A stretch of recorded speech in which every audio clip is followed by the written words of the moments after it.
O sea, es decir, si yo compro un queso, ponele en barra, el queso reelaborado o queso elaborado del queso feta en barra, ¿sí? Ya viene ya la empresa que sacó al mercado eso, ya le hizo un análisis de calidad. Entonces yo no necesito volver a hacerle el análisis. ¿Se entiende?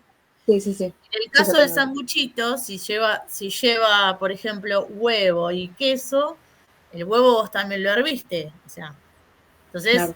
es medio al cohete.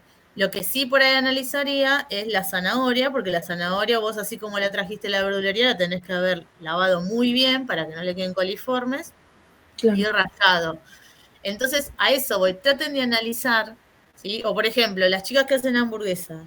La hamburguesa lleva condimento, pero yo no me voy a poner a analizar el condimento. Por ejemplo, si yo le pongo condimento deshidratado, Claro. que ya viene envasado al vacío y qué sé yo, no me voy a poner a analizar eso, ¿sí? Porque si no, gastaría en análisis microbiológicos y para una empresa sería imposible hacer eso. Claro, eso es lo Entonces, que nos por dijo eso, Ale, perdón, que nos iba a sí, ayudar a ver bien los puntos críticos de cada uno. exacto, eso es lo que le iba a decir. Ustedes traten el lunes de leer un poquito y porque ¿a qué apunta todo esto? Esto que les digo. El día de mañana ustedes están trabajando en una empresa y tienen que armar un HACCP, que nosotros, obvio, no vamos a armar un HACCP para un sanguchito de miga, ¿no? Pero les quiero decir, nosotros lo que vamos a tratar es de aplicar esos conceptos de HACCP en un producto chico, como el sanguchito de miga o la hamburguesa. Entonces, ustedes tienen que ir pensando eso.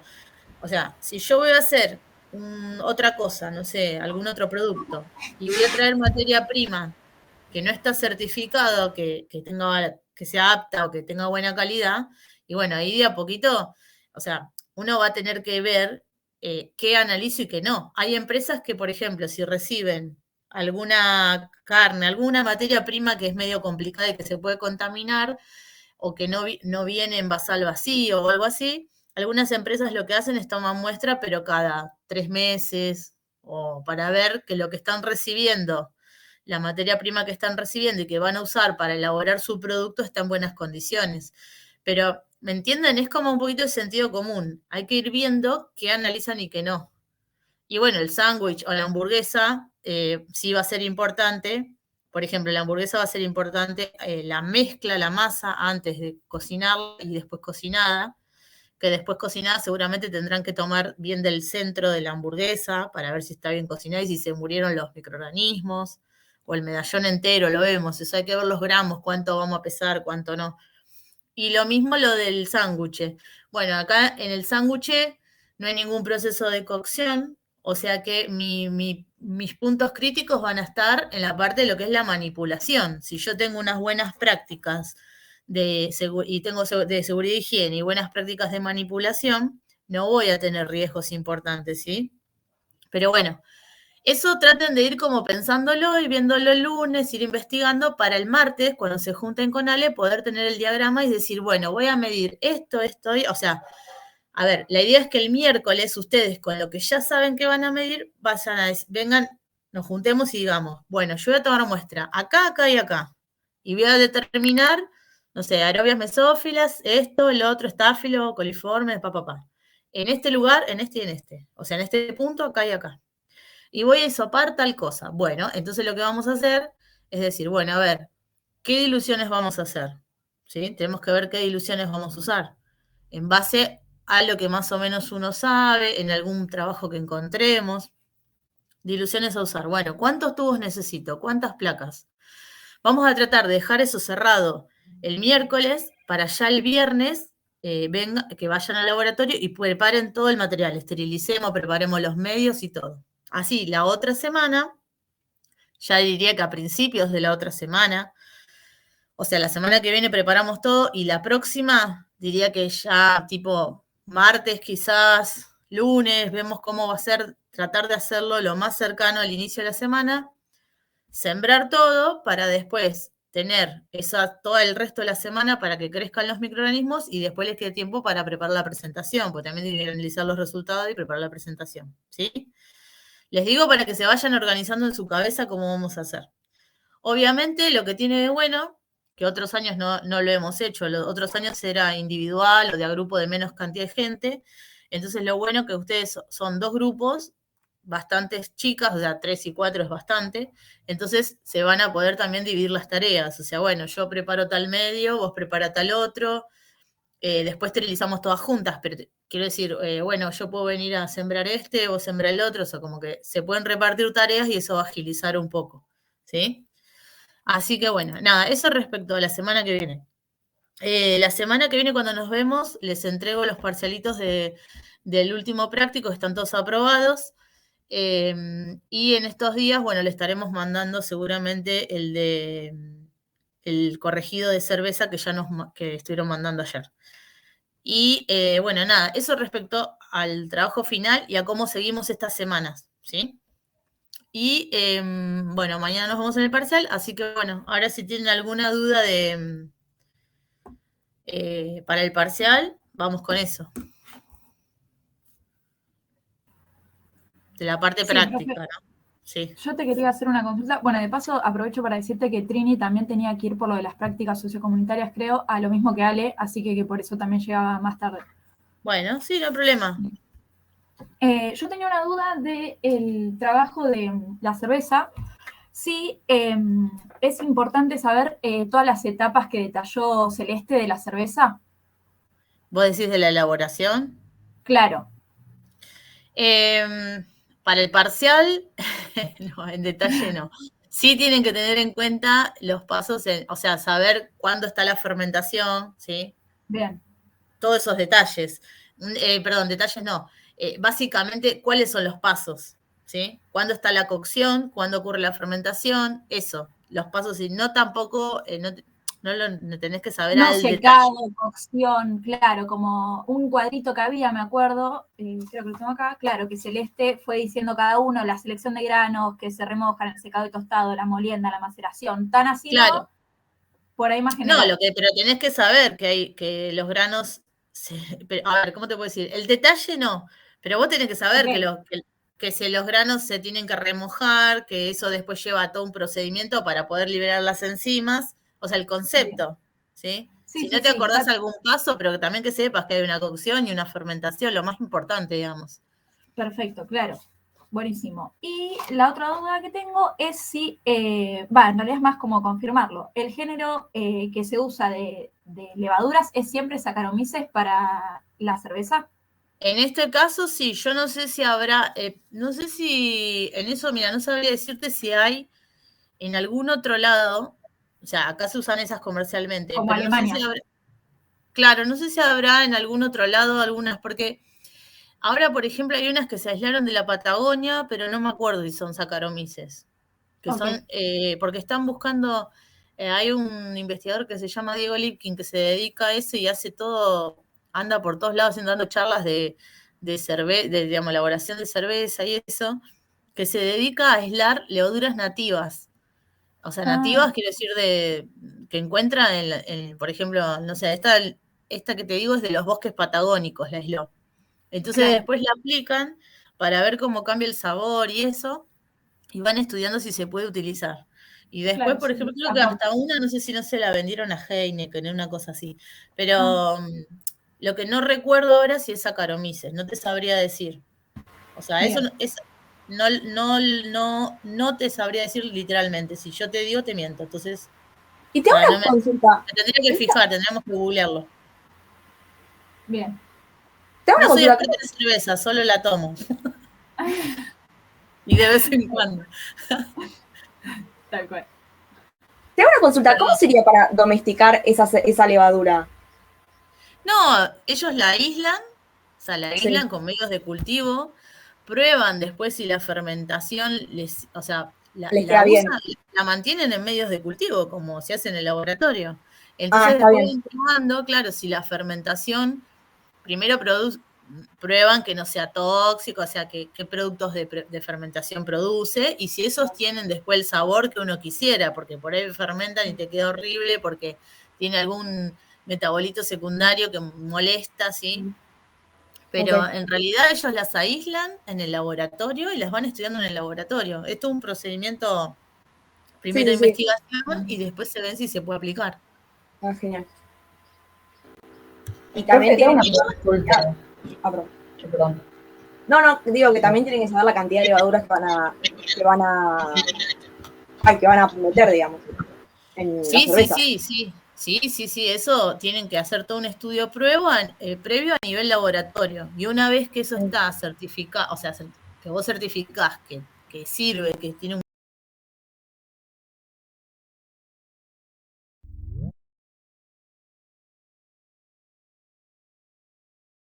¿Cuáles son los requisitos que tiene que cumplir la levadura para poder involucrarla en una cerveza, por ejemplo?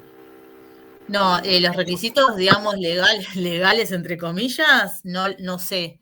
Lo que sí, no, obviamente, sentido común, no tiene que ser una levadura que sea perjudicial para, digamos, que no genere ningún metabolito secundario perjudicial para las personas, o sea, que no sea tóxica, ¿sí?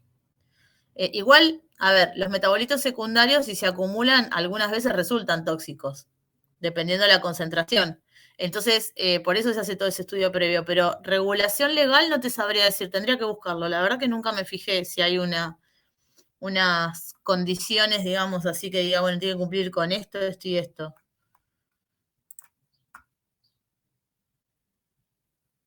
¿Me escuchaste, Guadalupe? Perdón. Guadalupe. Ya que están hablando de levaduras, Se me había trabado, perdón. ¿Qué? No sé quién habló, última. Yo, que se me había trabado, me está dando re mal la compu. Sí, Bueno. Claro, profe, gracias. No te hagas problema. Si querés lo buscamos después, pero la verdad es que yo de la parte de producción, de la parte legal, no te puedo, o sea, quiero decir, de la parte a nivel comercial, de qué te exigen, no te lo sabría decir. Hay una diplomatura ahora en cerveza, capaz que, y Ale dio teorías, así que por ahí Alejandro Celeste, que las dos participaron en la diplomatura, ella seguro capaz que tienen alguna información de eso.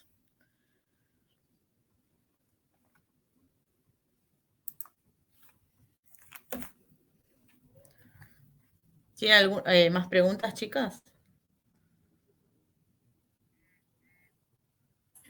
Yo te iba a preguntar de las etapas de la fabricación de la cerveza, pero ahí me dijo Martina que ya te preguntó ella.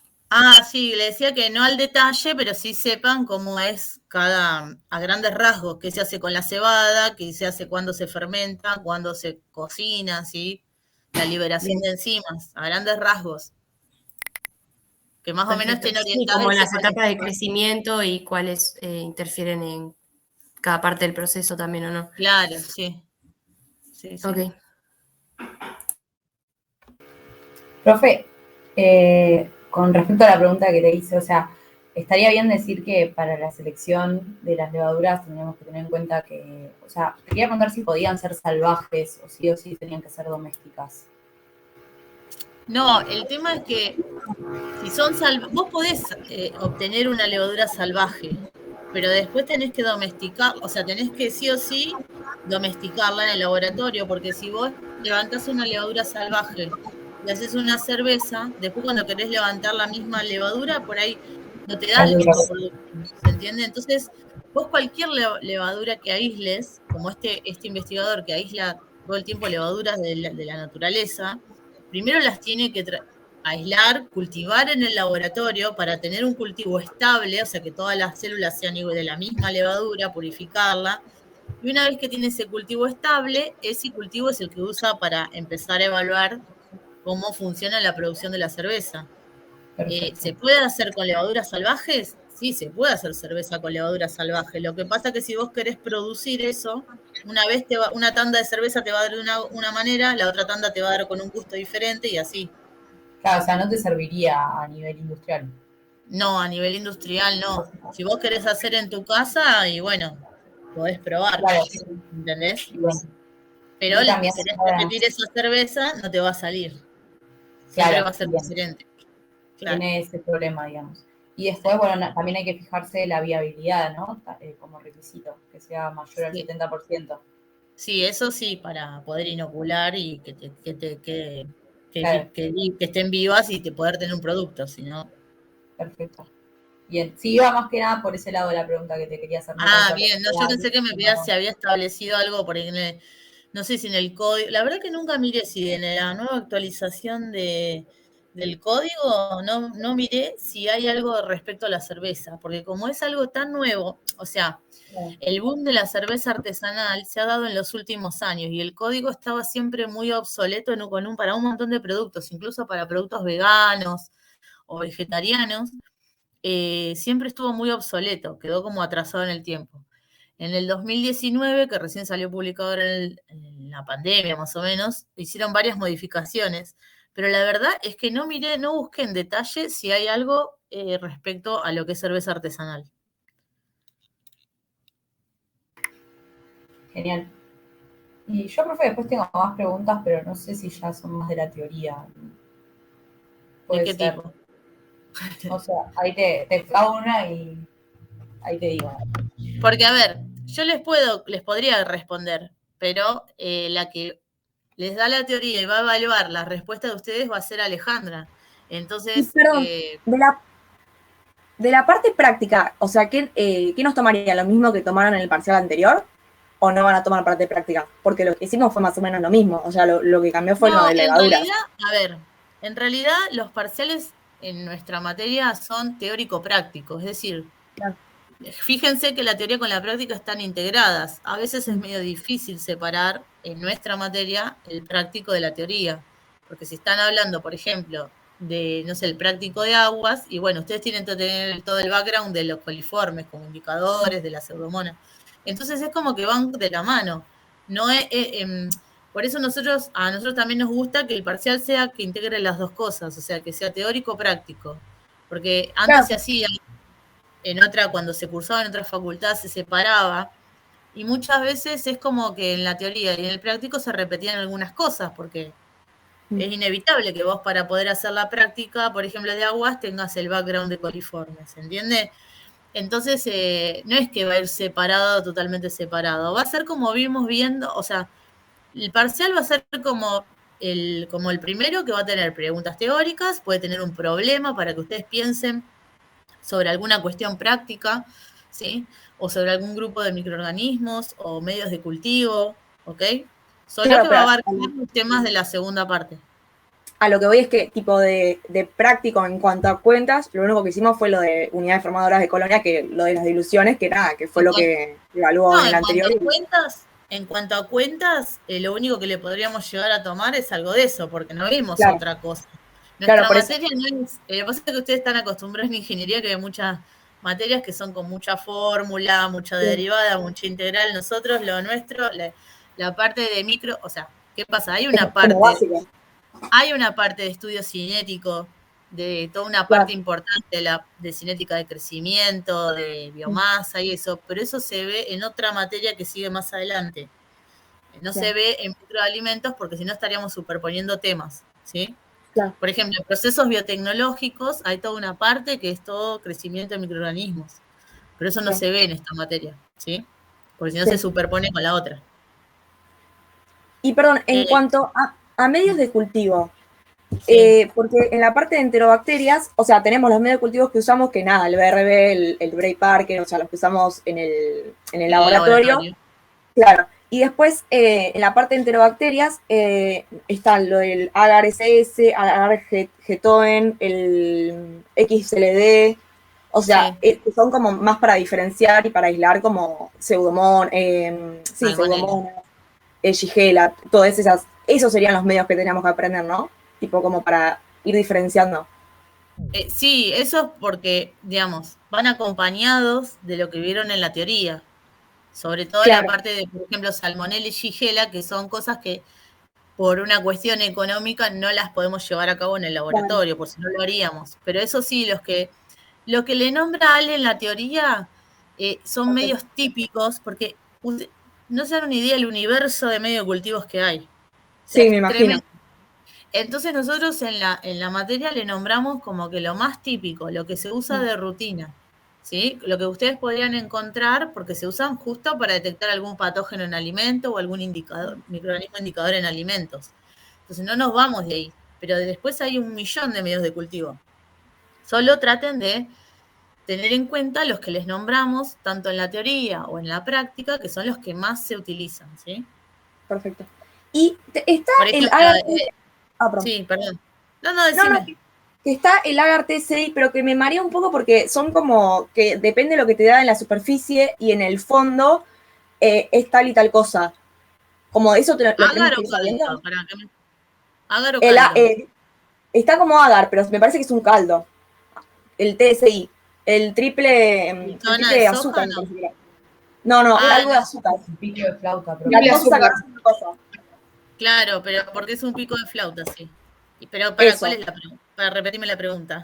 No, que tipo, ese tenemos que saber como o sea, de acuerdo a qué nos da en la superficie y en Claro, tenés y en que la parte de saber. arriba. Sí, los medios de cultivo, lo importante muchas veces es que usted, o sea, capaz que no hace falta que se sepan el nombre del indicador, a no ser que sea uno que vemos todo el tiempo en la práctica, ¿no? Claro. No hace falta por ahí que se sepan exactamente el nombre del indicador, pero sí que sepan qué es lo que vos vas a ver y qué significa eso. Es decir, que si vos vas a ver, por ejemplo, que te viró el color, se te puso amarillo, que eso te indica que hay presencia de tal cosa o de tal producto metabólico, o que Perfecto. bajó el pH y se acidificó y cambió el color. O sea, por eso nosotros decimos el fundamento del medio de cultivo. El fundamento es eso, que vos sepas qué está pasando. Claro, ¿Por se qué ves lo acidifica el que ves? medio o se alcaliniza y por eso varía vira el pH. Claro, sí, El cambia el grado. pH, cambia el color, y eso es lo que a vos, la información que te está dando y cómo ves las colonias. Perfecto. ¿Sí? Por ahí no Sí, te tenés que saber exactamente que, no sé, tal tiene azul de bromotimol. Si te lo acordás, genial. sí. Y sobre todo de los que usamos todo el tiempo. Vieron que nosotros usamos siempre Playcom, para coliformes que podemos usar caldo McConkey o caldo verde brillante o agar McConkey o agar BRB. ¿Y qué más usamos? Babe Parker. Y Sí. bueno, eso sí, porque lo vimos todo el tiempo los prácticos. Entonces llega un momento que, si yo te pregunto, es como que, bueno, ya lo vimos 20 veces, te tenés que acordar. Pero en los Claro, otros sí. medios de cultivo, que vos sepas para qué se usa. Si vos decís un Sí. G-token o un SS, que vos sepas que te sirve para salmonella, shigella, ¿para qué te sirve? ¿Sí? Perfecto. Sí. O Sí. por ejemplo, un cetrimide, que lo vimos para pseudomona. Que sepas Claro. para qué te sirve, qué Perfecto. vas a ver, qué vas a identificar, ¿sí? Que Genial. tengas idea más o menos, que si a vos te lo Sí, nombran, el objetivo más o menos en realidad de toda la materia es que vos el día de mañana, cuando entrás a trabajar en un lugar y a vos te dan tenés que, no sé, mejorar un proceso para mejorar la vida útil de un producto. Y a vos te traen y te dicen, mira, viene el de calidad de alimento y te dice, tengo el informe microbiológico de, no sé, de tal punto del proceso, en tal etapa del proceso. Y te da el informe. Y que cuando vos leas sepas de lo que estás leyendo. claro. ¿Sí? Que vos Sí, por ahí sepas los lo que es colores una no te formadora de quedas arriesgado. colonia, que vos sepas, y por ahí te dice, bueno, se cuantificó tanto pseudomonas aeruginosa por tal medio de cultivo, y vos sepas de qué te está hablando, y que si a Claro. vos tenés que tomar una decisión y decir, bueno, no, yo quiero repetir, o quiero que midan, por ejemplo, hongos que no me midieron, que sepas por qué vas a medir hongo. Por ejemplo, no sé, vos ves que no tiene larga vida útil y vos ves que las condiciones de higiene y limpieza son buenas, pero te crecen hongos en, no sé, en algo que estás haciendo, ponerle una Claro. galletita. Y bueno, voy a mejorar, Sí, sí. vos sabés que si encontrás esporas de hongos porque tenés que mejorar la limpieza del lugar, porque puede ser contaminación por el aire, por el polvo. Entonces, bueno, ahí decís, bueno, voy a mandar a analizar hongos, tal medio de cultivo, o sea, que tengan idea de lo que de las herramientas para las decisiones que ustedes van a tomar. Sí, genial. Sí, ustedes, la mayoría no va a después no va a estar plaqueando en el laboratorio, seguramente. A no ser que les toque a alguna empresa chica que no quiere contratar un técnico de laboratorio y terminen haciendo todo ustedes, pero es raro que terminen trabajando, a no ser que se dediquen a investigación también, pero después la cuestión es que ustedes tengan idea, que no estén perdidos. Genial. Gracias. No, de nada. Ahí me mandó un audio Ale, pero no. Ah, perdón. No, está bien, iba a fijarme porque me da un mensajito, pero se va a conectar a las 3 seguro. Te quería consultar una cosa de lácteos. Sí. Capaz me puedes ayudar. ¿Viste las alteraciones de la leche que tenés la lipólisis y la proteólisis? Con la proteólisis, se hidrolizan las proteínas y, o sea, Sí. resulta en un sabor amargo que te va alterando el alimento, ¿no? Lo que no entendí bien es la lipólisis, digamos, cómo te afecta el alimento. O sea, te degrada los triglicéridos, te da ácidos grasos y glicerol. Y también le va a dar feo sabor también. Siempre es alteración en el flavor, sería lo que da. No sé si tiene alguna otra característica que influya, pero generalmente sí, no, y también al hidrolizarte las grasas te va a dar un aspecto, te va a cambiar el aspecto. O sea, te va a cambiar también la textura, no solo el sabor. Eso Bien. seguro. Es como cuando a vos se te corta la leche, que tiene mucha cantidad de ácido. Se corta la leche y ya, además de que es ácida, es un asco, vos ves todo cortado, o sea, el aspecto no es el mejor. Entonces, para el resto de los lácteos, lo mismo. Tanto la lipólisis como la proteólisis, la degradación de cualquiera de los dos te va a alterar las dos cosas. O sea, te va a alterar el producto en general, pero la textura también. Perfecto. Y después dice, bueno, para evitarlo, tratar de prevenir el desarrollo de bacterias cicrotróficas. Sí. Y lo que tenía anotado es que la refrigeración obviamente no va a frenar el desarrollo totalmente de esta... Pero no entiendo, o sea, que las ralentiza porque las querés controlar, pero las estás llevando a una temperatura de refrigeración. No, lo que pasa que... Claro, no, lo que pasa que, por ejemplo, las mesófilas te crecen, su óptimo es a 30, ¿no? Más o menos. En 30 grados, 35, 37. Entonces, si vos esas bacterias las pones en la heladera, les frenás el crecimiento. O sea, no paran de crecer. Las cicrófilas las tendrías que poner un poco más bajo, ¿sí? O sea, más bajo de 5 grados quizás. Casi, o 5, de 5 para abajo, 5, 4, porque las cicrófilas entre 5 y 7 te siguen creciendo. Lo que pasa que el crecimiento, si vos le bajás la temperatura, va a ser más lento. ¿Sí? Igual no es lo mismo poner... Sí, igual no es lo mismo poner una mesófila que te crece bien a partir de los 28. La pones a 5, no te crece más. En cambio, una cicrófila te va a crecer, pero te va a crecer más lento. Tenés que bajarle mucho más la temperatura. Y en realidad la manera de controlarlo es mantener la higiene y controlar que la pasteurización también funcione. Eso, perdón, te iba a preguntar. Las ciclótrofas entran por mala higiene y por mal almacenamiento, ¿no? En realidad todas claro, las bacterias, sí. Todas las bacterias que vos tengas contaminantes en cualquier producto lácteo te pueden... En realidad vienen de distintos puntos. Pueden venir por una mala higiene en el ordeñe, ¿sí? Desde ahí, siempre mala higiene.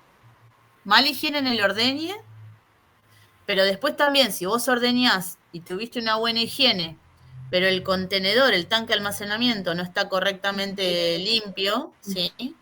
También se te puede contaminar. Si la pasteurización vos no la controlás, no sé, llevas un sistema de control de temperatura con un referente del equipo, es decir, vos te fijás y en la pantalla te dice, ponele 60 grados, 70 grados, y vos decís, anda bárbaro, y por ahí no está llegando, capaz que te lo marca, pero no está llegando a los 70 grados. Entonces vos tenés que llevar un registro de eso. Que ahí es donde entran los hazard, el hazard también. Hay planillas de registro y testigos, vos tenés que poner un termómetro, ¿sí? O tiene que tener un termómetro aparte del equipo, porque a vos en la pantallita digital de un pasteurizador te puede marcar que está en buena temperatura y capaz que no está a la temperatura que tiene que estar, ¿se entiende? Entonces, tenés que controlar la pasteurización, tenés que controlar también el envasado después, porque también se te puede contaminar después de pasteurizar en el envasado. Claro. Y acuérdense que además la pasteurización no elimina todo, elimina la mayor parte de los patógenos, pero las bacterias, por ejemplo, el ácido láctico quedan en la leche. De hecho, no sé si les pasó alguna vez que o se han hecho yogur, o si les pasó alguna vez que se le ha cortado la leche, que esto ahora estuvo fuera, cortó un poco la cadena de frío. Entonces, ¿qué pasa? Al cortarse la cadena de frío, aumentan la cantidad de la población de las mismas bacterias del ácido láctico que están en la leche, consumen la lactosa, se acidifica, ¿sí? Por la producción de ácido láctico, y eso corta la leche, se cuaja, ¿sí? Que De hecho, eso es lo que después eso se hace para la elaboración de queso y yogur, pero cuando uno quiere tomar la leche así, como leche, como producto, ¿no? Líquido, no sé si les Claro, pasó alguna vez. el ácido láctico, o sea, es malo porque te produce la putrefacción y como, sí, o sea, como la degradación de la leche, pero a la vez es bueno, depende de las cepas, ¿no? Como que vos tenés Claro. cepas que vos querés en los quesos, por ejemplo, ¿no? Sí, en realidad no es que sea malo o bueno. A ver, si vos querés el producto leche, Es si malo. vos tenés, si no refrigerás como corresponde la leche y te crecen las mismas bacterias, vos pones un sachet de leche, lo pones de día a mañana afuera y capaz que pasado ya lo encontrás cortado. Es porque las mismas bacterias del ácido láctico crecieron y consumieron el ácido láctico que está en la leche, ¿sí? La lactosa, perdón, no el ácido láctico. Consumieron la lactosa y producieron ácido láctico.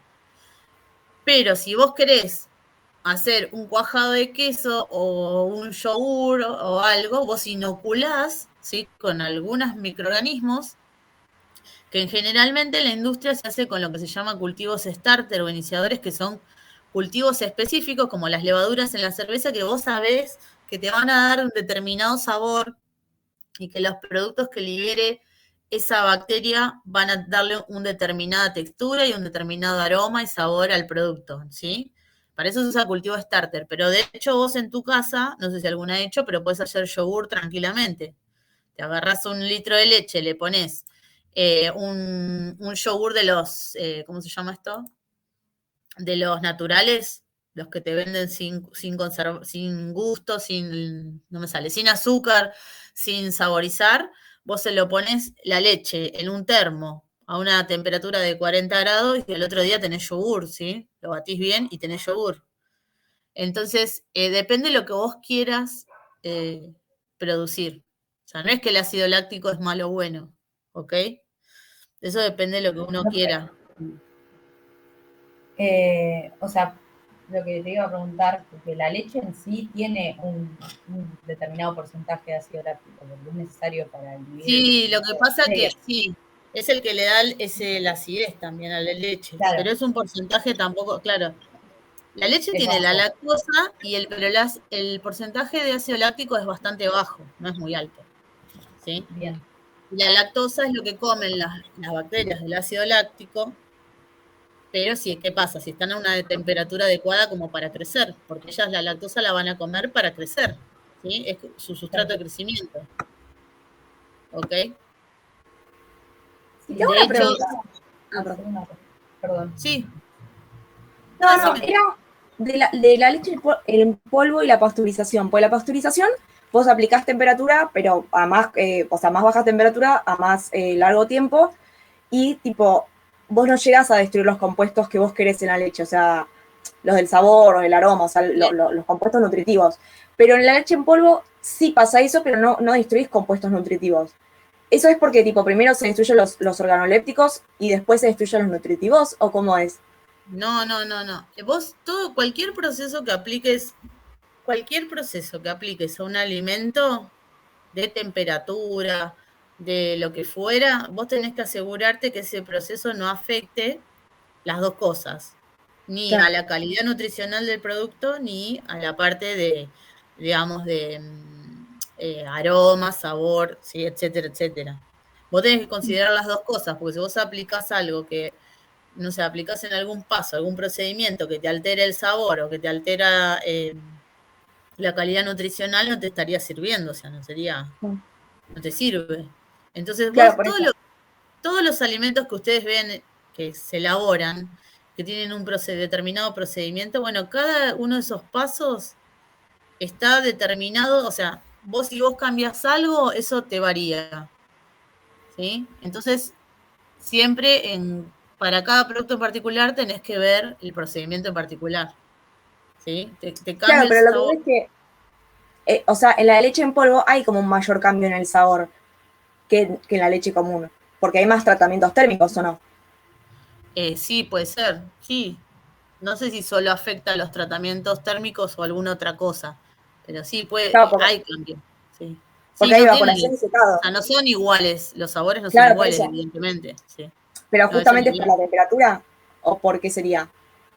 No, vos sabés que no sé si es Ah. solo por la temperatura, no sé si es solo por la temperatura. Puede ser que estén inoculadas con otras bacterias, con otros cultivos starter. Claro, ¿sí? yo pensé que era tipo, que era el mismo procedimiento, pero en la otra se le dejaba más temperatura, digamos, la leche en polvo. Entonces por ahí se perdía primero No, es que por ahí el compuestos sabor. procedimiento, si fuera el mismo, pero no sé si el cultivo o sea, los cultivos que se usan son los mismos para la leche en polvo que para otros productos, o sea, no lo sé. Claro, ¿sí? genial. Sí, Te no digo, pasa te nada. miento, no sé. No sé en detalle, no sé el detalle de cómo se elabora la leche en polvo al detalle. O sea, no te lo Claro, sí, sabría sí. decir. Seguramente, bueno, de hecho, o sea, vos cuando probás, es como cuando probás, vos la probás la leche en polvo, vos me das ese ejemplo, la probás la leche en polvo, tiene el gusto es totalmente diferente, el de la leche de sachet. ¿sí? La leche larga vida también tiene otro gusto totalmente diferente. Sí, ¿sí? Todos los procesos que ocurren le van a cambiar el sabor. ¿sí? Todo ese claro. procedimiento que hacen le va a cambiar el sabor. El tema es que sea aceptable para el público. Es como cuando vas al análisis sensorial. ¿Fueron al del helado? No. ¿No fueron al final del helado? ¿No fueron a tomar el No. helado? No. Se lo perdieron. Sí, ¿Vos yo fuiste, sí. Trini? Estaba bueno. Nosotros fuimos. Ah, bueno, sí.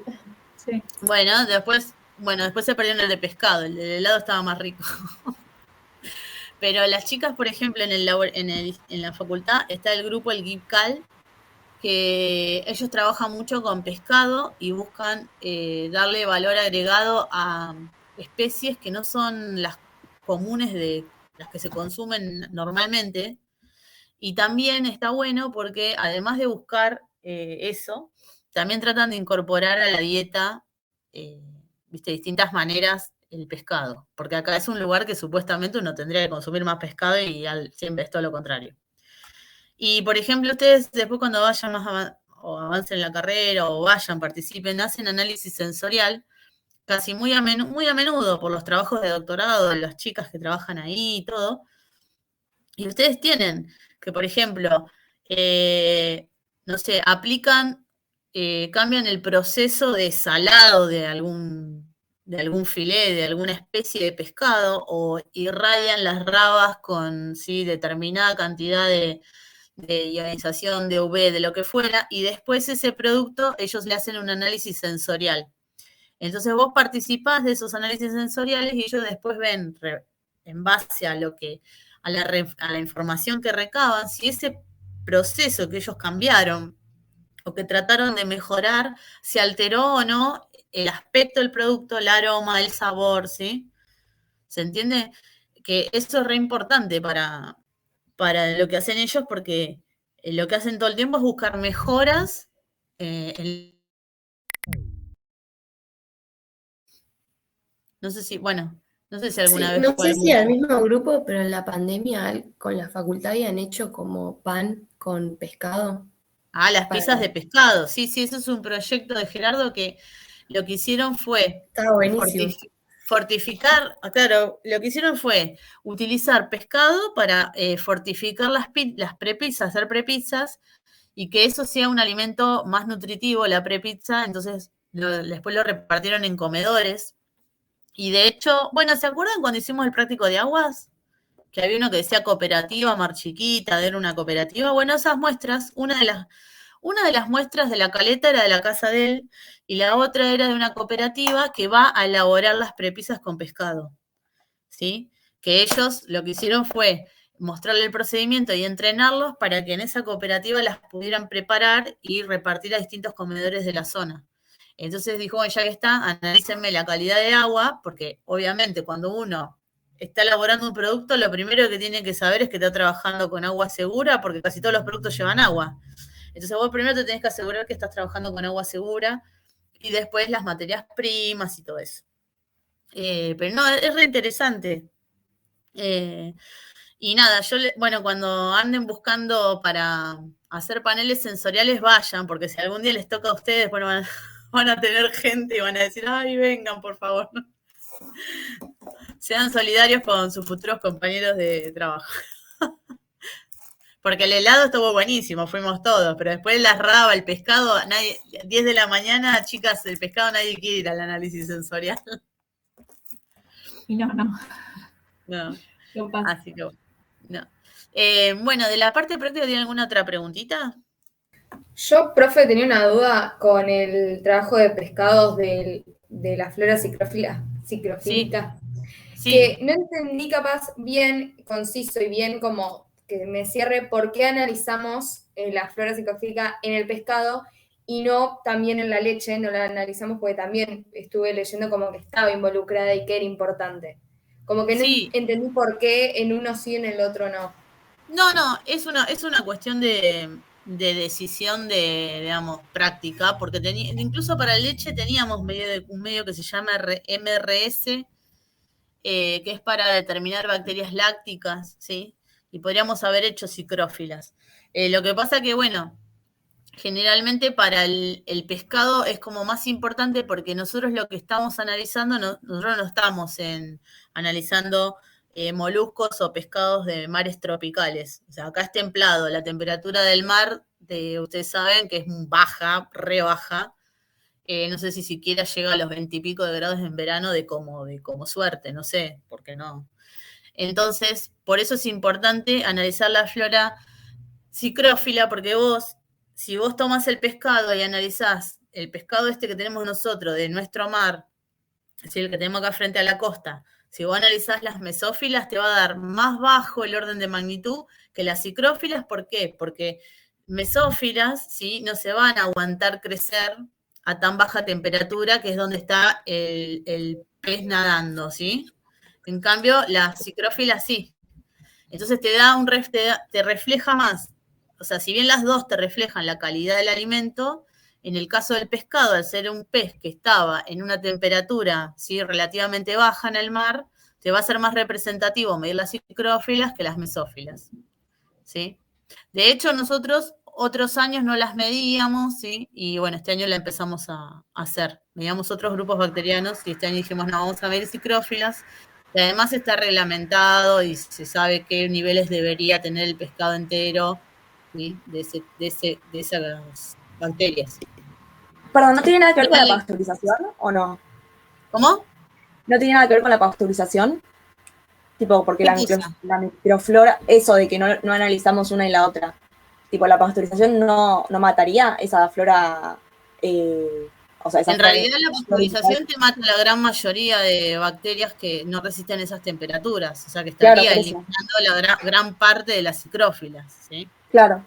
Y pasa que nosotros también, generalmente en el práctico analizamos productos que no estamos analizando leche cruda, por ejemplo. Claro, leche por eso. que sale de la vaca. Estamos analizando productos que ya están elaborados, que tienen un proceso de pasteurización. Entonces también un poco por eso, porque ¿para qué vamos a medirlo si es menos probable encontrar que las mesófilas? Porque ya el producto tuvo manipulación, ¿sí? Muchos de los productos están a temperatura de heladera o incluso temperatura ambiente, entonces. Hola, Ale.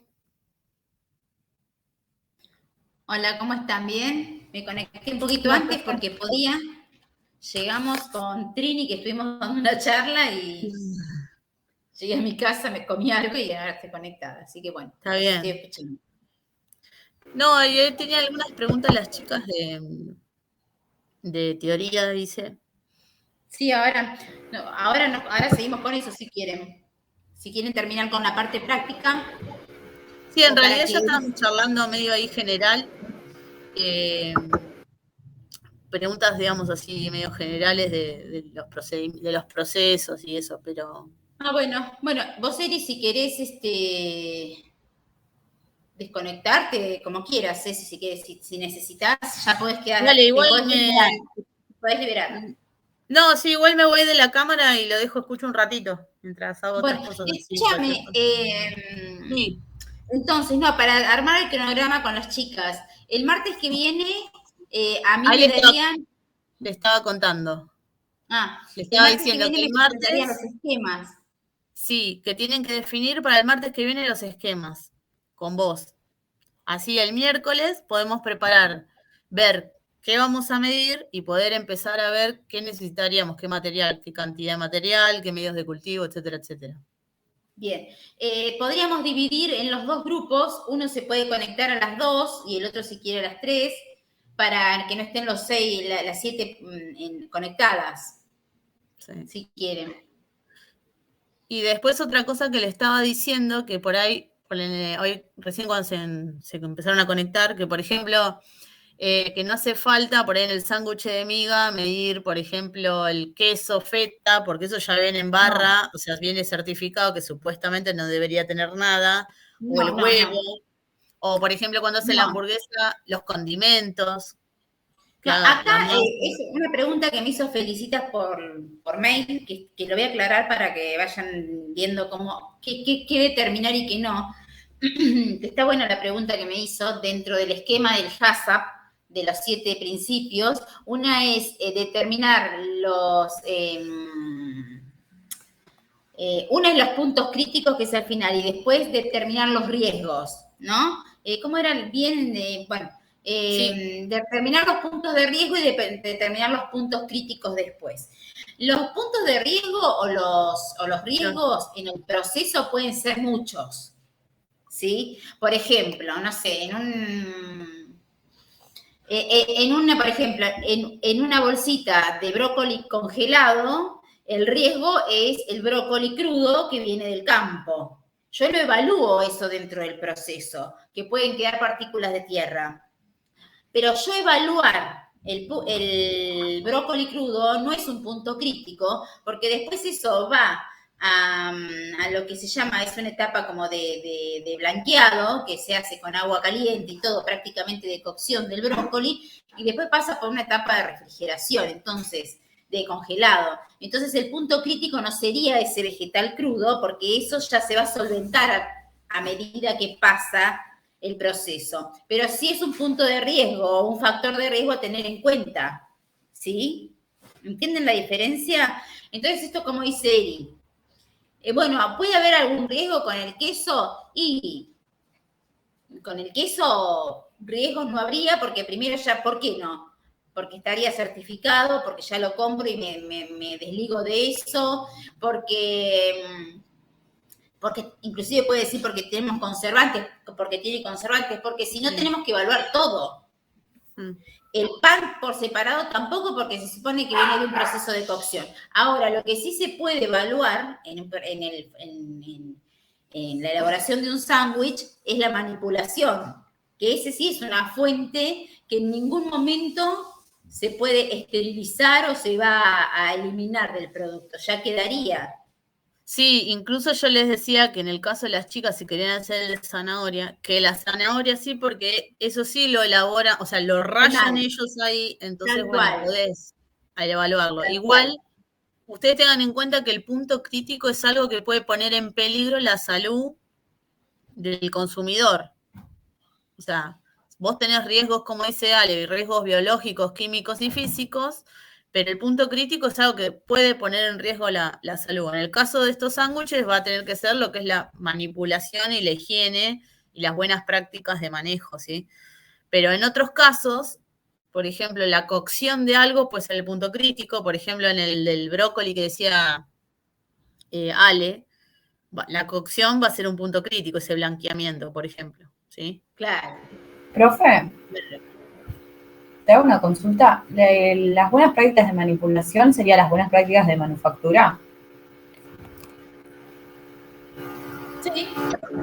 Porque en la teoría está como que esos son prerequisitos. O sea, antes de empezar el plan, como que ya tenés que asegurar que esté eso. Entonces, bueno, porque si eras un punto crítico, esto siempre se los dije, chicas, un plan HACCP lo tienen muy pocas empresas.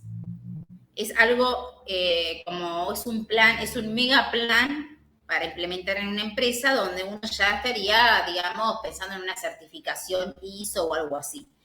Entonces, obviamente que para implementar un plan HACCP, que inclusive es caro, porque hay que controlar esos puntos críticos, tiene que uno descartar un montón de cosas. Por ejemplo, que saber que el manipulador o el que va a elaborar el alimento sabe las buenas prácticas de manipulación.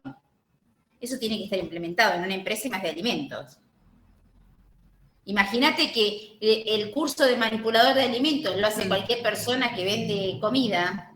Sí, eso, mira, para darte un ejemplo, mis papás tenían un kiosco pero un kiosquito de golosinas, y la municipalidad los obligaba, para tener el certificado de seguridad y higiene, a hacer el curso de manipulación de alimentos. O sea que imagínate una empresa, vos ya tenés que tener, primero, todos con el curso de manipulación de alimentos, todos con las buenas prácticas, todos con la ropa adecuada. O sea, todo tiene que estar... Los POEs también en los procedimientos operacionales. ¿Cómo vas a desinfectar la fábrica? Todo eso ya son requisitos previos a un plan HACCP. Sí, eso sí. Porque si no, si vos eso no lo tenés, todo es punto crítico. Claro. Una mesada, todo. Entonces, uno se tiene que descartar de un montón de cosas para realmente evaluar que los puntos críticos, que ya es caro ese plan, realmente se vaya a tomar una muestra en ese momento, hay que hacerle la parte microbiológica, física o lo que haya que determinar, o determinaciones químicas. Entonces, uno ya tiene que quedarse tranquilo que hay una base que está.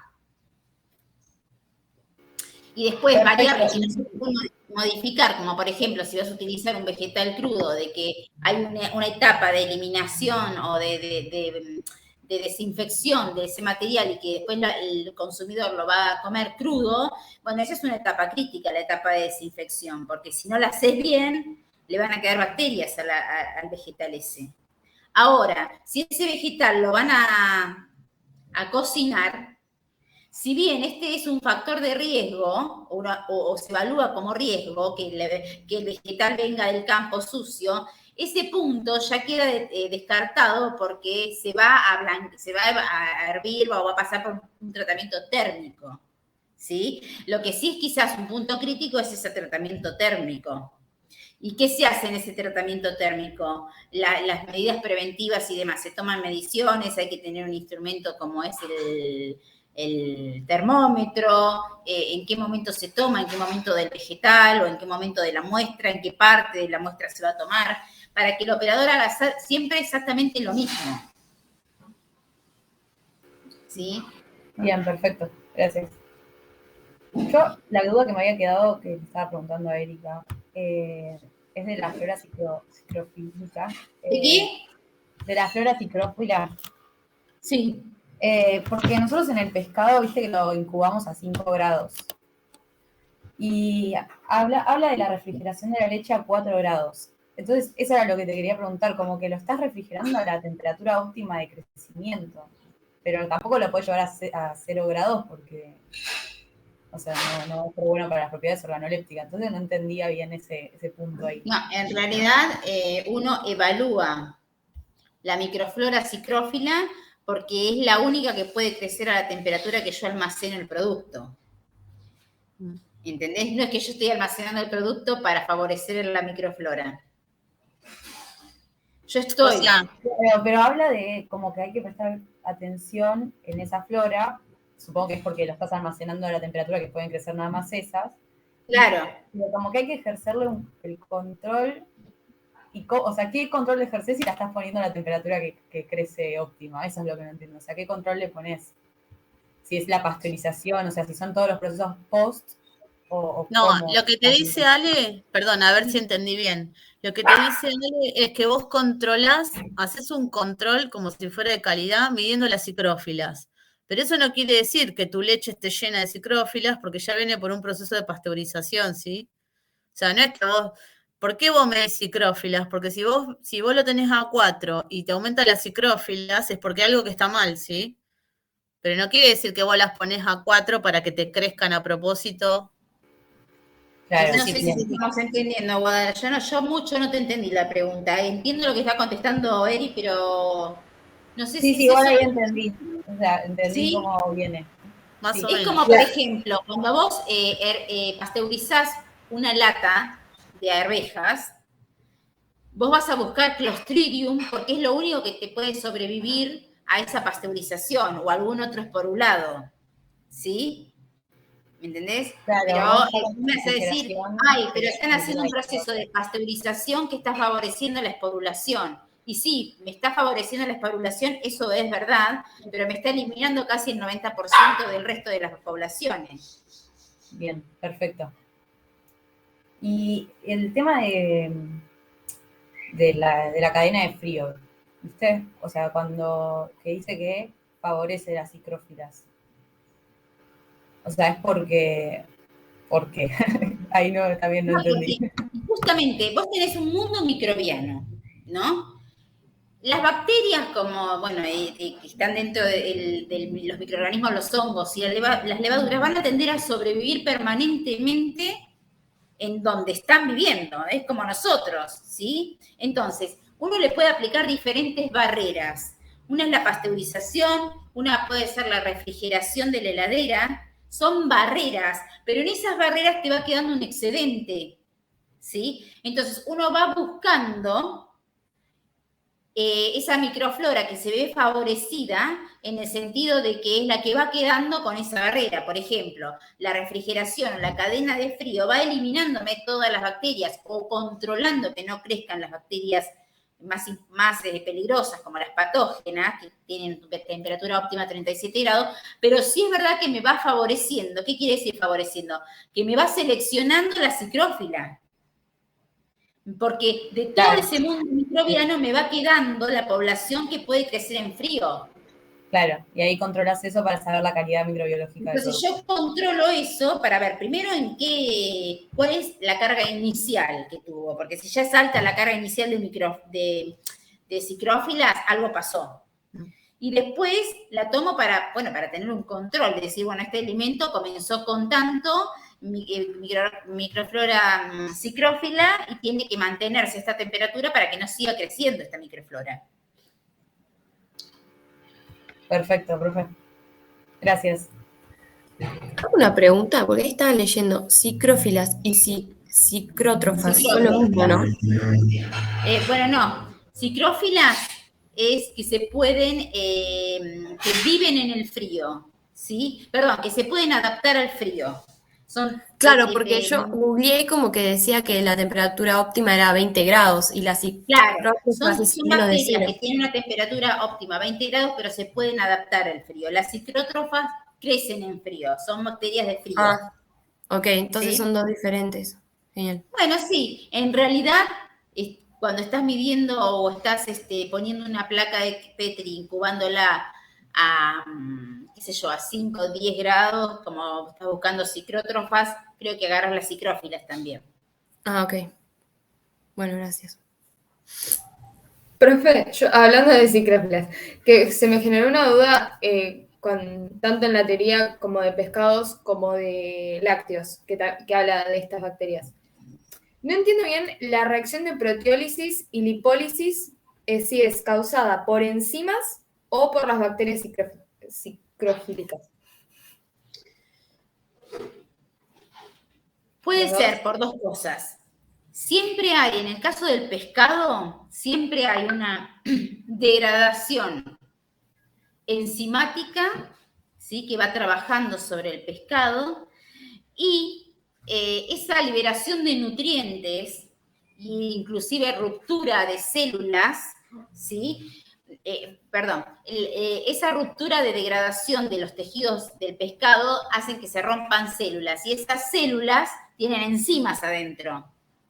Esas enzimas pueden ser proteolíticas, lipolíticas, lo que sea, de todo tipo de sustrato. Eso se va rompiendo. Pero a su vez, esperen que le voy a agarrar al perrito, chicas, porque me está volviendo loca.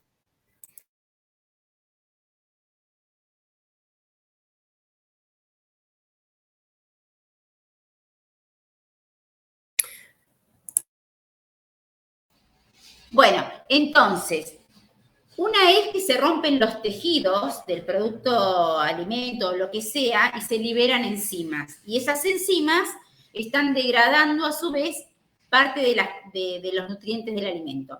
Pero esos nutrientes, al quedar liberados, al haber una hidrólisis del alimento, favorece el crecimiento de bacteriano. Que a su vez las bacterias también tienen enzimas que liberan también, a su vez, enzimas proteolíticas y lipolíticas. ¿Sí? Así que, contestando a la pregunta, las enzimas pueden ser, en el caso del pescado, del mismo tejido del pescado, ¿sí? Y después, vieron que dije que primero hay una parte más de degradación enzimática, de catálisis en el pescado, y después viene la degradación microbiana o la descomposición microbiana. Entonces, primero hay enzimas que forman parte del músculo del pescado y después ya empiezan a actuar las enzimas propias que liberan las bacterias. Y en el caso de la leche, la mayor parte de esas enzimas lipolíticas o proteolíticas vendrían o formarían parte de las bacterias, más que nada. Claro, perfecto, sí, porque decían la definición de proteólisis en pescados y en lácteos como que venía uno de enzimas y otro venía de las bacterias. Claro, por eso. Y porque también en una parte de la teoría de lácteos, que como que no entendía bien, que decía que la flora psicotrófica es muy importante porque es la que genera la producción de proteasas y lipasas, que bueno, que son estas enzimas que libera y que son las que generan los cambios. Bien, perfecto. Exactamente. Genial. Gracias. No, de nada. Profe, yo tenía una consulta de pescados en cuanto a la producción de ATP. O sea, nosotros producimos, y el pescado, ¿no?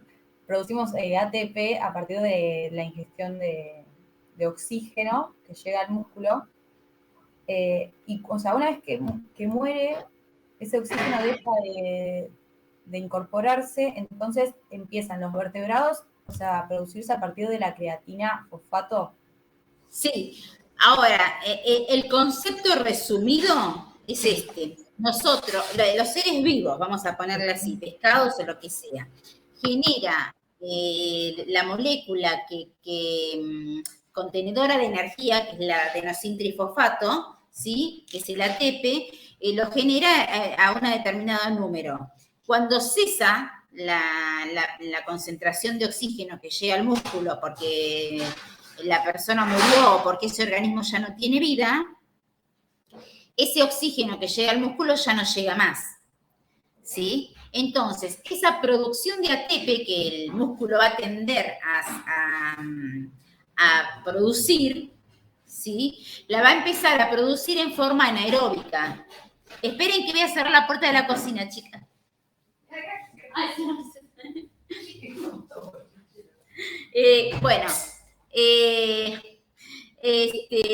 Entonces, esa producción que dejó de ser favorecida por el ingreso de oxígeno al músculo, empieza el músculo a tratar de seguir produciendo ATP, pero en forma anaeróbica, ¿sí? Entonces, ahí el rendimiento que tiene una persona o un ser vivo en la formación de ATP es mucho mayor que el que tiene cuando empieza a producir ATP en el músculo en forma anaeróbica. ¿Sí? Esa producción anaeróbica de ATP es como si fuera en las bacterias una fermentación que la hacen sin oxígeno, bueno, genera ácidos. Esa caída en la concentración de ATP y en el pH hace que se dé lo que se llama la contracción muscular post-mortem, ¿sí? El rigor mortis. Claro, o sea, porque lo que no entiendo es que hay dos ramas, digamos, para seguir produciendo ATP. Una es como, digamos, degradando la creatina fosfato y la otra es degradando el glucógeno. Exacto. Ambas van digamos, acidificando, o sea, bajando el pH, lo cual llega a hacer la contracción muscular. Claro, no solamente la baja del pH, sino la baja en la concentración de ATP, porque cada vez se va formando menos ATP. Bien. Y las moléculas de ATP son cada vez menor, porque ¿para qué va a seguir? Primero porque se acaba la energía del sistema, ¿sí? Bien. Segundo, cesa el oxígeno. Y segundo, también los sustratos para formar ATP. Perfecto. Eso, en conjunto de la baja concentración de ATP y la baja concentración de pH, es lo que se produce el rigor mortis. Después, a partir del rigor mortis, empiezan a actuar las enzimas del músculo del pescado y eso produce un nuevo ablandamiento. Eso sería lo de la proteólisis, ¿no? Sí, bueno, parte, sí. Por eso se dice que para procesar o filetear el pescado se espera a que ese rigor mortis pase y empiecen a actuar esas enzimas porque producen un mayor ablandamiento de músculo. Porque si queda en rigor mortis, cortar un músculo duro produce un desgastamiento, ¿sí? Perfecto. Y lo otro que te quería preguntar era lo del índice de frescura acá.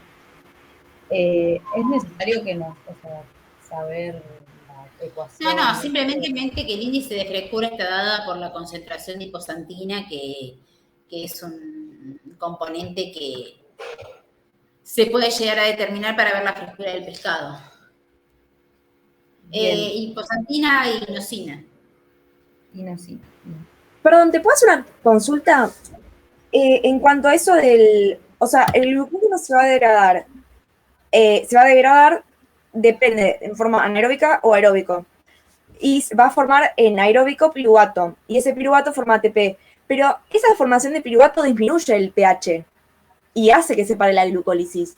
Entonces, ¿por qué cuando respira igual se sigue la glucólisis, ¿entiendes? Sí, que el piruvato se forma siempre igual, pero el piruvato, Claro. ¿por qué decís que baja el pH? No, yo tenía notado que la generación de octapina, lactosa y piruvato hace que disminuya el pH. Sí, porque es ácido pirúvico. Sí, el conjunto de los 3 ácidos. Cada vez, a medida que va faltando oxígeno, la formación de ácido, porque se van degradando diferentes sustratos en una forma desesperada de formar la molécula de ATP. El conjunto hace que baje el pH de todo. Ah, o sea, eso es cuando ya no hay oxígeno. Cuando hay oxígeno, el piruvato se forma igual. Claro, es la combinación de los tres. Ah, está bien, o sea, claro. Y aparte, otra cosa que pasa cuando está el ser vivo, hay un sistema que amortigua esos cambios, ¿sí? Hay una baja de pH, pero en la misma célula tiene un sistema homeostático que regula esos cambios de pH. Al estar muerto no se puede regular más nada. El proceso sigue libremente, va hacia una entropía. Claro, o sea, básicamente esto pasa cuando se deja de oxigenar el cuerpo. Claro, exactamente. Claro, entra en un mecanismo anaeróbico que se generan esos compuestos que hacen que se disminuya el pH. Exacto. Y que pare la glucólisis. Y ahí empieza el rigor mortis. Claro, exactamente, porque se produce la contracción muscular. Claro, y te hago una consulta. Espera, la encuentre. Acá, no.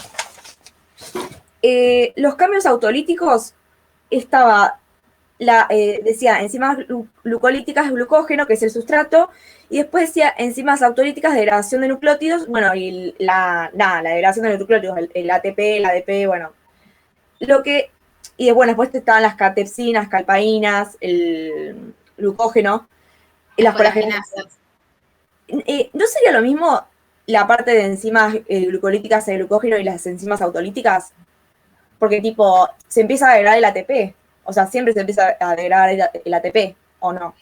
No sé cuál es la pregunta. Perdóname, a ver, decime la pregunta. No, o sea, en los cambios autolíticos, o sea, estaría como pasar o sea, que se produce el glucógeno y además que se producen los sustratos de la degradación del ATP. Como que serían dos cosas aparte. Vos me hablás que hay una degradación del ATP, tanto autolítico como microbiano. No, a lo que voy es que, o sea, acá hay como dos filas en el cuadro. Una que es enzimas glucolíticas, que es la enzima y el sustrato que es glucógeno, y después las enzimas autolíticas y los sustratos que te dan.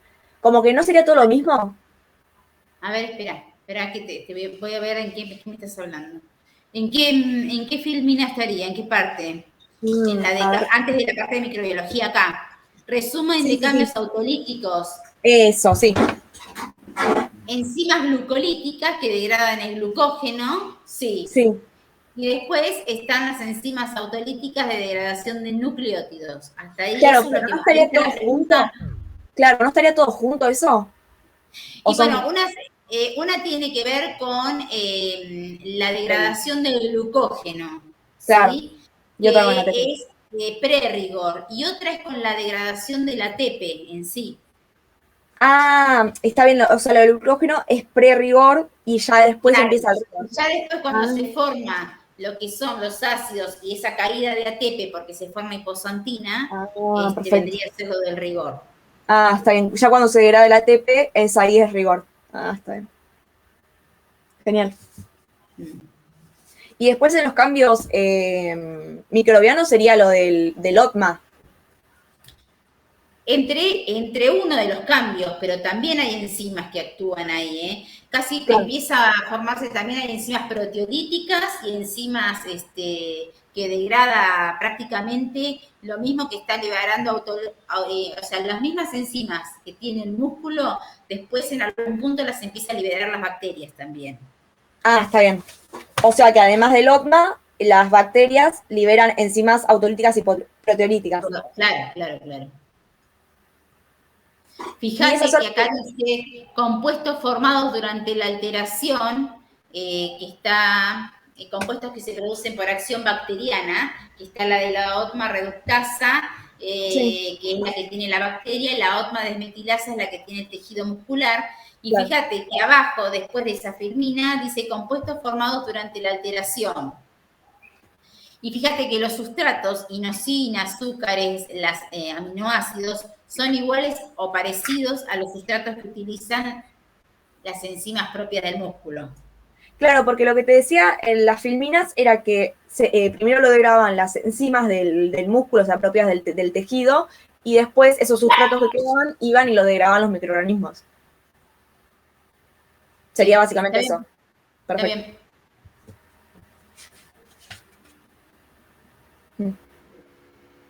Profe, te quería consultar algo cortito de hongos.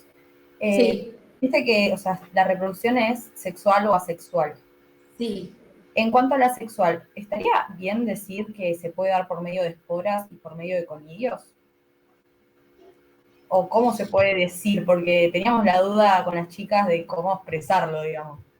Sí, por gametos, positivo y negativo, mejor. Pero eso era sexual. Sexual. Y asexual es a través de esporas.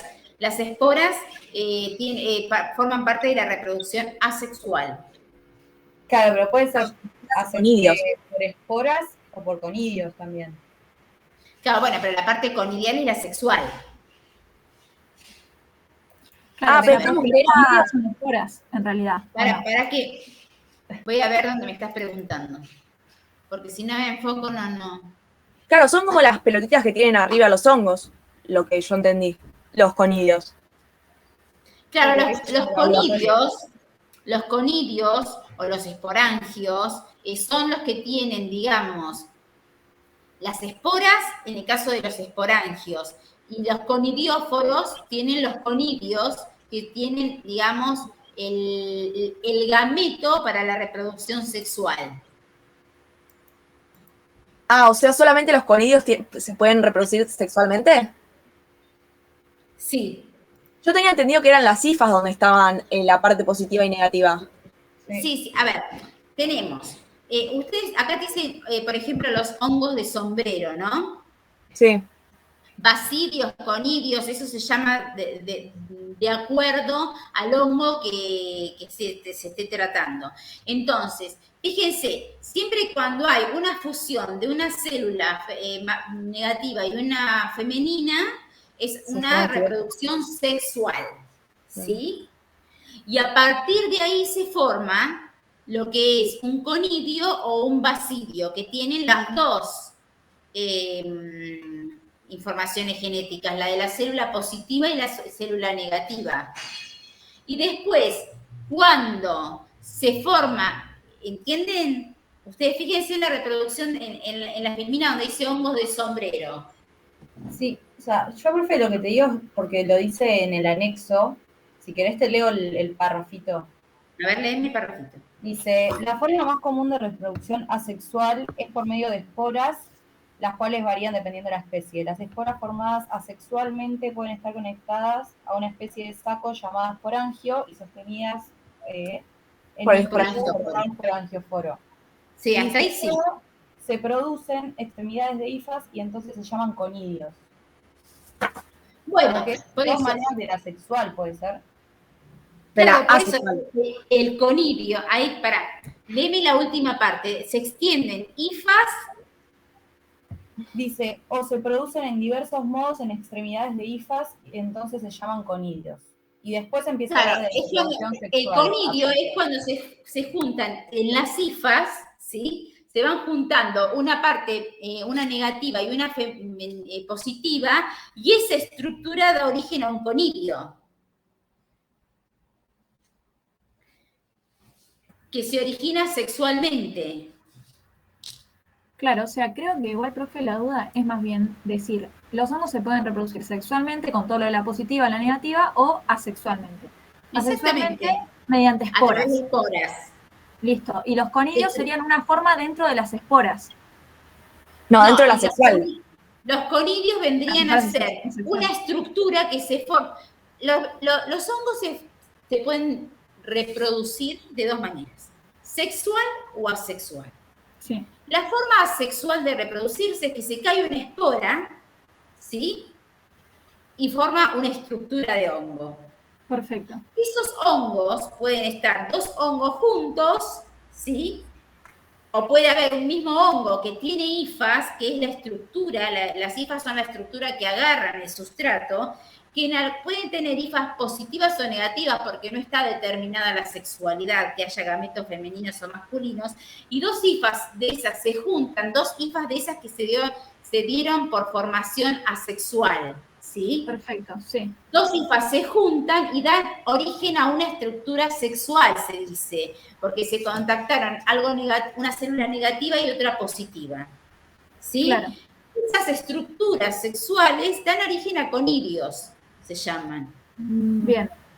Y después, a través de conidios, ¿puede existir reproducción asexual? Y después, a través de conidios, a través de una meiosis donde se vuelve a dividir esa carga genética, se puede volver a formar esporas. ¿Sí? Perfecto. Bien, sí, eso pero está en el pan. Que esa es una filmina que está la foto del pan y que se explican las dos. Exacto. Lo que yo le quiero decir, ¿para qué sirve esto, no? De la reproducción sexual y asexual de un hongo. Para que vean más o menos las estructuras que ustedes han visto bajo el microscopio, debajo del microscopio, ¿sí? Pero por lo general, los hongos tienen una reproducción, la mayor parte de los hongos se reproducen a través de esporas, ¿sí? Y las esporas están dentro de una estructura llamadas esporangios. Y los esporangios, todo lo que sostiene termina en esporangióforos, en foros, termina, ¿sí? Perdón, entonces los conidios que se dan a través de una hifa positiva y negativa pueden reproducirse asexualmente. Pueden reproducirse, vuelven a formar el ciclo asexual, sí. Pero ¿cómo se reproducen asexualmente? O sea, de sí mismos, o sea, hay una meiosis, lo que decías. Hay una meiosis en el medio y vuelven a formar células N, que tienen un solo juego de cromosomas. Entonces, o sea, no está mal decir que la reproducción asexual puede ser por conidios. Bueno, a partir de conidios, sí. El conidio no se forma sexualmente, sí. Claro, el tema es que no cae el conidio como la espora. Eso es lo que cambia, ¿o no? No. O sea, el conidio se separa por sí mismo, digamos. Es otra forma asexual. Claro, ahora sí. Claro, el conidio, a ver, quiero ver acá en el, ¿qué ven ustedes como formación del conidio? ¿Tienen ahí ustedes dibujado lo que es un conidio? Lo que ustedes le llaman conidio, lo que le puso... No son como unas pelotitas, como si fuera una flor que tiene pelotitas. No, ya sé, eso sí, profe, no sé si lo ves. A ver. Como una cosa así ves y el esporangio ahí al lado. Claro, esos conidióforos, claro, sí, ahí está. Esos conidióforos, ¿sí? Esos conidióforos que tienen los conidios sufren una meiosis y dan después una estructura sexual que forma esporas. ¿Sí? Sí, a ver, lo que dice Guadalupe, bueno, está bien, dale. Guadalupe, decí lo que vos me dijiste, está bien. Que a partir de los conidios hay una reproducción asexual. Sí, está bien lo que decís. O sea, Está bien. yo ya ahora no sé, no entendí nada. Pero Claro, está bien. Sexual en el anexo decía que se da entre dos hifas, una positiva y una negativa, entre las cuales hay atracción química. Sí. A partir de esa atracción química forman una cigoespora que por meiosis da lugar a un esporangio que forma esporas y que luego dan lugar a una nueva hifa. Sí. Entonces, no entiendo en esa reproducción sexual dónde entran los conidios. Cuando dos... A ver, para que la voy a llamar a Erika, que es experta en hongos. Eri, ¿estás Acá ahí? estoy, había perdido la conexión un cachito y estaba A ver, entendiendo. respondele a Feri. Acá estamos en una punta. Feri, acá, no, Guada. Guada, las chicas, vos que estás más en el tema de hongos, las chicas preguntan, para ver si le puedes explicar mejor que yo, ¿qué son los conidios? ¿Cómo se forma la estructura de los conidios? Si viene de una reproducción sexual o asexual, con la diferencia de lo que es una reproducción asexual a través de las esporas. Bien. No, los conidios son de estructura, o sea, los conidios son, te van a dar, a partir del conidio se va a formar una hifa, ¿sí? Que va a ser genéticamente idéntica a ese conidio y al conidióforo y a las hifas que lo formaron. O sea que vos, el conidio es una forma de reproducción asexual, porque no se unen dos células diferentes, ¿sí? Es el mismo conidio que germina y te da una hifa. Viste que vos tenés las hifas en el micelio es el cuerpo, que es el conjunto de hifas. Entonces las hifas forman, una de las hifas se modifica en estructura, no sufre ninguna reproducción, nada, se modifica. Como si brotara. Claro, para dar forma se diferencia, así como a vos se te diferencian en el cuerpo humano órganos, bueno, esto se diferencia para formar el conidióforo. Y el conidióforo en la punta forma conidios, que conidios, todo es el conidióforo, y los conidios tienen la misma carga genética que tiene esa hifa que lo originó. Ese conidio, ¿sí? Se libera al medio y cuando cae en como un lugar... si fuera un clon. Claro. Como si fuera un clon, esa formación. Exacto. Entonces, ese conidio, cuando se libera al medio y encuentra las condiciones apropiadas, germina y da una nueva hifa, que va a ser genéticamente igual al que originó el conidio. O sea que ahí no hay ninguna reproducción sexual. A eso es lo que se llama reproducción asexual, ¿sí? Claro, todo surgió con que, porque yo lo que le consulté era si era correcto decir que hay dos formas de reproducción asexual, una por esporas y una por conidios. No, está mal eso, porque en realidad vos tenés la reproducción sexual, que es a través de las esporas, y la reproducción asexual, que es a través de los conidios. La reproducción sexual se da a través de otras estructuras totalmente diferentes a esas que vimos, ¿sí? Que tienen esporas. ¿Qué pasa? Por ahí vos te confundís porque en los hongos inferiores, justo en Rhizopus, lo que sería la reproducción asexual también se llama espora, se llama esporangióforo y espora, pero es en ese caso hongos inferiores. Pero la reproducción sexual se da en unas estructuras. Ejemplo. Claro, hay unas estructuras con eso. Sí, para mí sí, porque en la reproducción sexual son estructuras más complejas. Por ejemplo, en los ascomicetes se llaman ascocarpos y las esporas se llaman ascoesporas, ¿sí?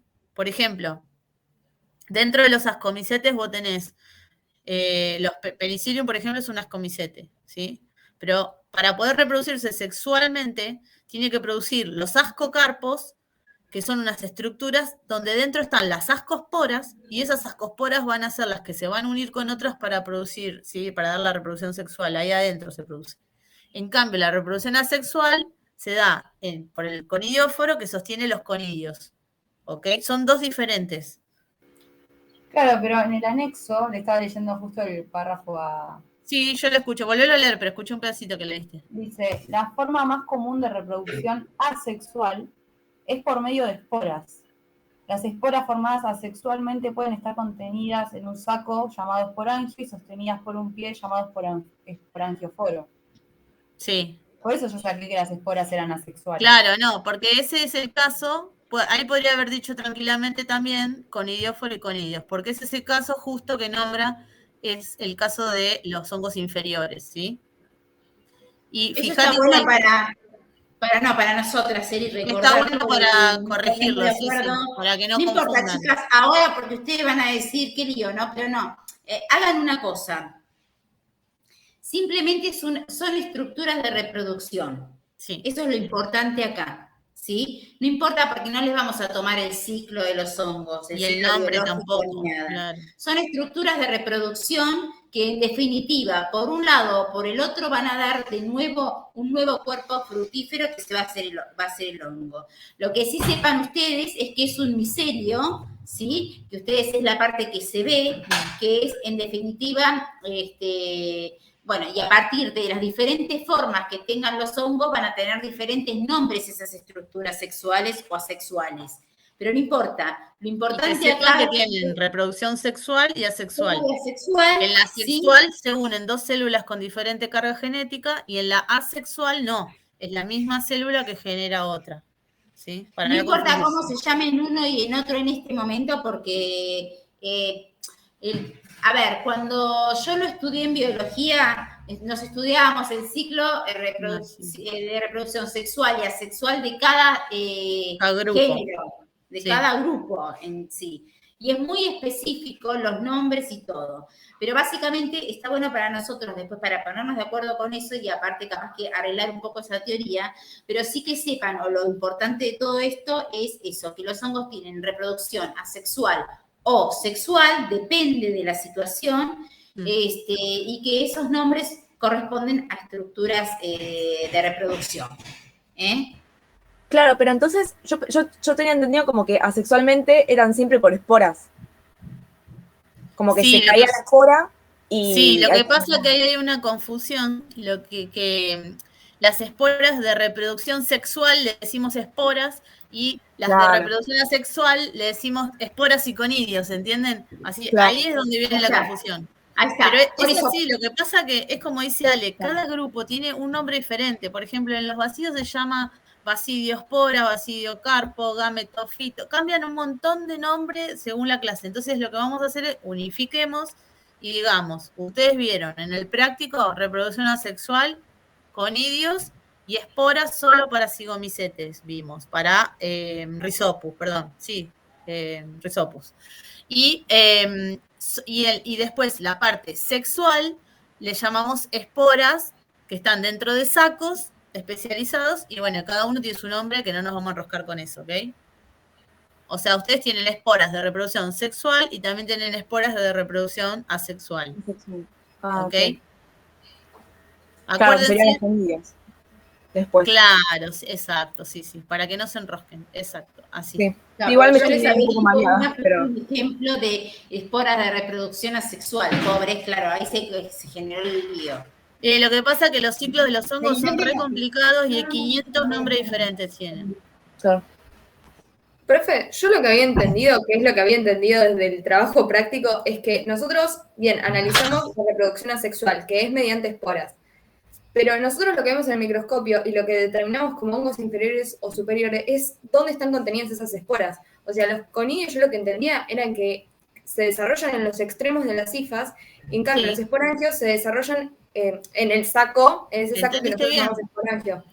Entonces serían como dos estructuras reproductivas que dan lugar a que contienen las esporas, que esas esporas forman la reproducción asexual. Sí, pero son siempre asexual. Lo que pasa es que para cada hongo particular a veces tenés la estructura varía, ¿sí?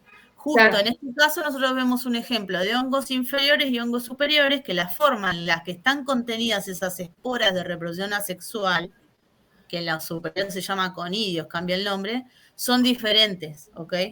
Pero eso no los tiene que confundir con la sexual, que es a través también de esporas, pero en la sexual usted lo que tiene que saber es que hay una combinación de dos cargas genéticas diferentes. En cambio, en la sexual es la misma, ¿sí? Perdón, yo en la sexual tenía entendido como que una hifa positiva y una hifa negativa se unían y daban un gameto. Sí, y eso significa que vos lo que tenés, al juntarse pero no esas es dos... es una hifa. Sí, se le dice así porque vos se juntan dos hifas y se le dice positiva y negativa porque son diferentes, tienen diferente carga genética. Claro, entonces pero se juntan y da el hijito, que sería la espora esta nueva, con una nueva carga genética. Le dicen Es como esporo al papá, hijo. mamá, papá, Claro, mamá, pero le dicen esporo al hijo. y si yo pudiera tener reproducción asexual, me haría un clon. Me saco una mano, la pongo a germinar y me sale un nuevo yo. Una cosa así. Claro, de hecho, esa unión de hifas que forman, se juntan las cargas genéticas, una negativa y una positiva, forman lo que se llama una cigospora. Claro. Claro, también se le hizo espora, por eso. Yo no le quiero meter más porque más se van a enroscar. No, Sí, por creo eso que... yo tampoco. Ahí va. Es más fácil decir células positivas, negativas y eso, en vez de Sí, no, estar nombrando no hifas, se espora y metan todo esto. tanto en lo que es la reproducción, el ciclo reproductivo. No se metan tanto en eso porque si se meten en eso lo tenemos que ver uno por uno, que tienen particularidades y nombres cada uno por separado. Simplemente vuelvo a repetirles, chicas, piensen en que cualquier estructura de esas que nombramos, conidios, esporas, cigosporas, lo que sea, son estructuras de reproducción, ¿sí? Que a través de cualquiera de los mecanismos va a dar un nuevo organismo con la carga genética. Claro. Y tengan en cuenta lo que vimos más en la parte práctica, para que es lo que más ustedes por ahí visualizaron y les queda más, que el ciclo de cada uno. ¿Sí? Ustedes lo que tienen que saber de hongos es las clases que Ale se los dio, los tipos de hongos que hay, ¿sí? Filamentosos y unicelulares levadura, las clases, Ascomycete, solo que hay distintas clases, y que sepan que se pueden reproducir de manera sexual y asexual. ¿Ok? Que una implica que se junten dos cargas genéticas diferentes, la hifas positiva con la negativa, y la otra no. La otra es una reproducción con la misma, o sea, vos es como si fuera una yemita que te sale a vos y de acá sale otra persona igual a vos. Un clon, como si fuera un clon. Un clon, sí, tal cual. Claro, sí, una meiosis, digamos. Que es como una clonación, ¿estaría bien o está mal como...? En realidad, técnicamente no. Si te escucha un biólogo, no te va a decir que está mal, pero... Claro, ¿cómo ¿Sería una meiosis? No digan, claro. Un brote, chicas, un brote. Un brote. Ok. Un brote psicótico. No le digan esto a los biólogos porque la van a matar.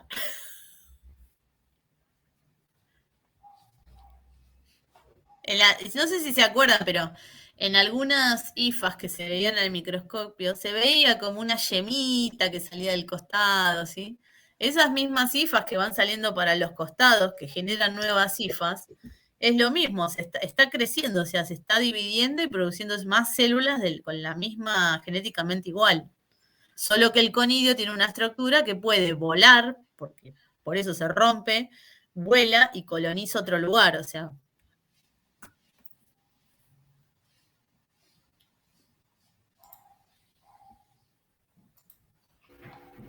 Tenía una consulta del plan Hazard. ¿Es lo mismo que el APPCC? Sí. Ah, listo, son dos formas de nombrarlo. Eso está en la primer filmina de la clase, ¿eh? Que son Las lo mismo. igualdades de los términos. Ah, a ver. Listo. Sí, Una está en inglés, HACCP con H es Hazards, Hazaros, no me acuerdo Claro, cuánto. acá está Hazard Control, Analysis Critical Control Point. Critical Y el Points. otro es análisis de peligro y puntos críticos de control. Esa es la teoría. No sé si estuviste en la teoría esta. Perfecto. Pero Uno eso está en está todo castellano y el la- otro en inglés. Es más, está como también, miren, acá dice otros ARCPC, ARPCCC, de eso depende, como análisis de riesgo de puntos críticos y puntos de control críticos, ARPCC, son 4 formas de nombrarlo que son exactamente iguales. Perfecto. Genial. Profe, yo tenía una consulta de la última teoría, la de enterobacterias, que no anoté lo que habías dicho y me acuerdo que habías hecho una aclaración cuando hablábamos del agar TCI, cuando veíamos triple azúcar. Sí. Que veíamos que en la parte inferior del tubo aparecía como negro y que no me acordaba por qué aparecía como negro y no hacía una distinción entre amarillo y rojo. Porque era un precipitado de hierro. Ah.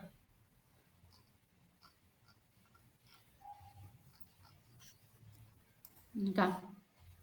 De Proteus mirabilis. Ya te digo. Sí. Ahí, se me fue. Ahí se me fue. Pero creo que sí. Sí. Es porque es Sí, un ese. precipitado de Sí. hierro. Ah, bien. Sí. Esa es otra forma para diferenciarlos, digamos. Para decir que se viene algún precipitado. Ah, bien. Claro. Profe, tengo una pregunta de esa teoría. Cuando decíamos de cómo hallar el género Escherichia, o sea, terminar de confirmar, identificarlo. Perdón, y porque también forma ácido sulfídrico, perdón. No hay problema. También hay ácido sulfídrico ahí en el medio. Bueno, perdóname, sí, decime. Sí, ¿viste cuando hablamos de Escherichia coli, el género, para ver cómo identificarlo? Sí. Vos hiciste como dice Cagar, pero eran bastante específicos y distintos a los que habíamos visto. Me acuerdo que dijiste como que se hacen las pruebas en medios cromogénicos. Sí.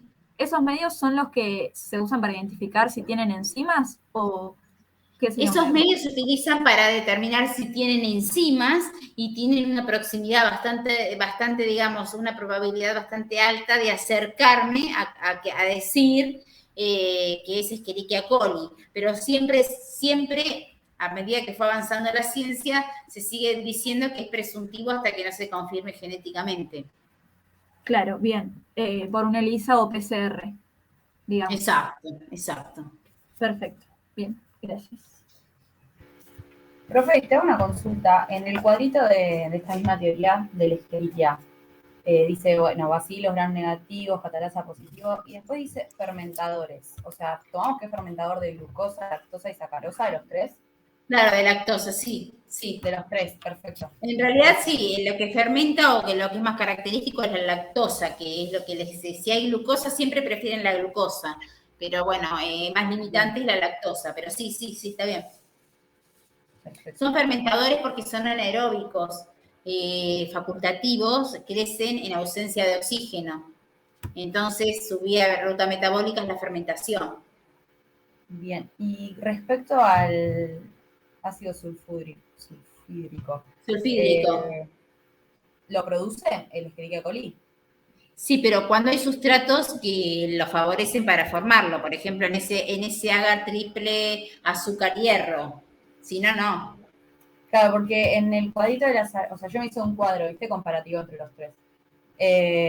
Entonces, la salmonela aclaraba y se produce SH2, la Shigella no produce, y Sí. con el Escherichia no decía nada, entonces me quedó la duda de, o sea, solo claro, lo produce cuando está el medio, cuando hay un medio que lo favorece, puede producirlo. Pero viste que hay velocidades diferentes de producción. Hay otras, como por ejemplo la salmonela, la Shigella, como más que la Shigella, la salmonela, la salmonela, lo genera mucho más rápido. Entonces, a veces se utiliza como un medio fermentador de las 24 horas, si se produce ácido sulfídrico, fue salmonela y no Escherichia coli, es más lento, ¿me entendés lo que te digo? El E. coli es más lento. Claro. Bien.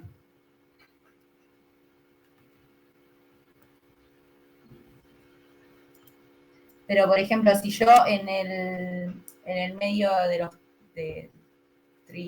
tres azúcares, no me acuerdo el nombre. Sí, TSI.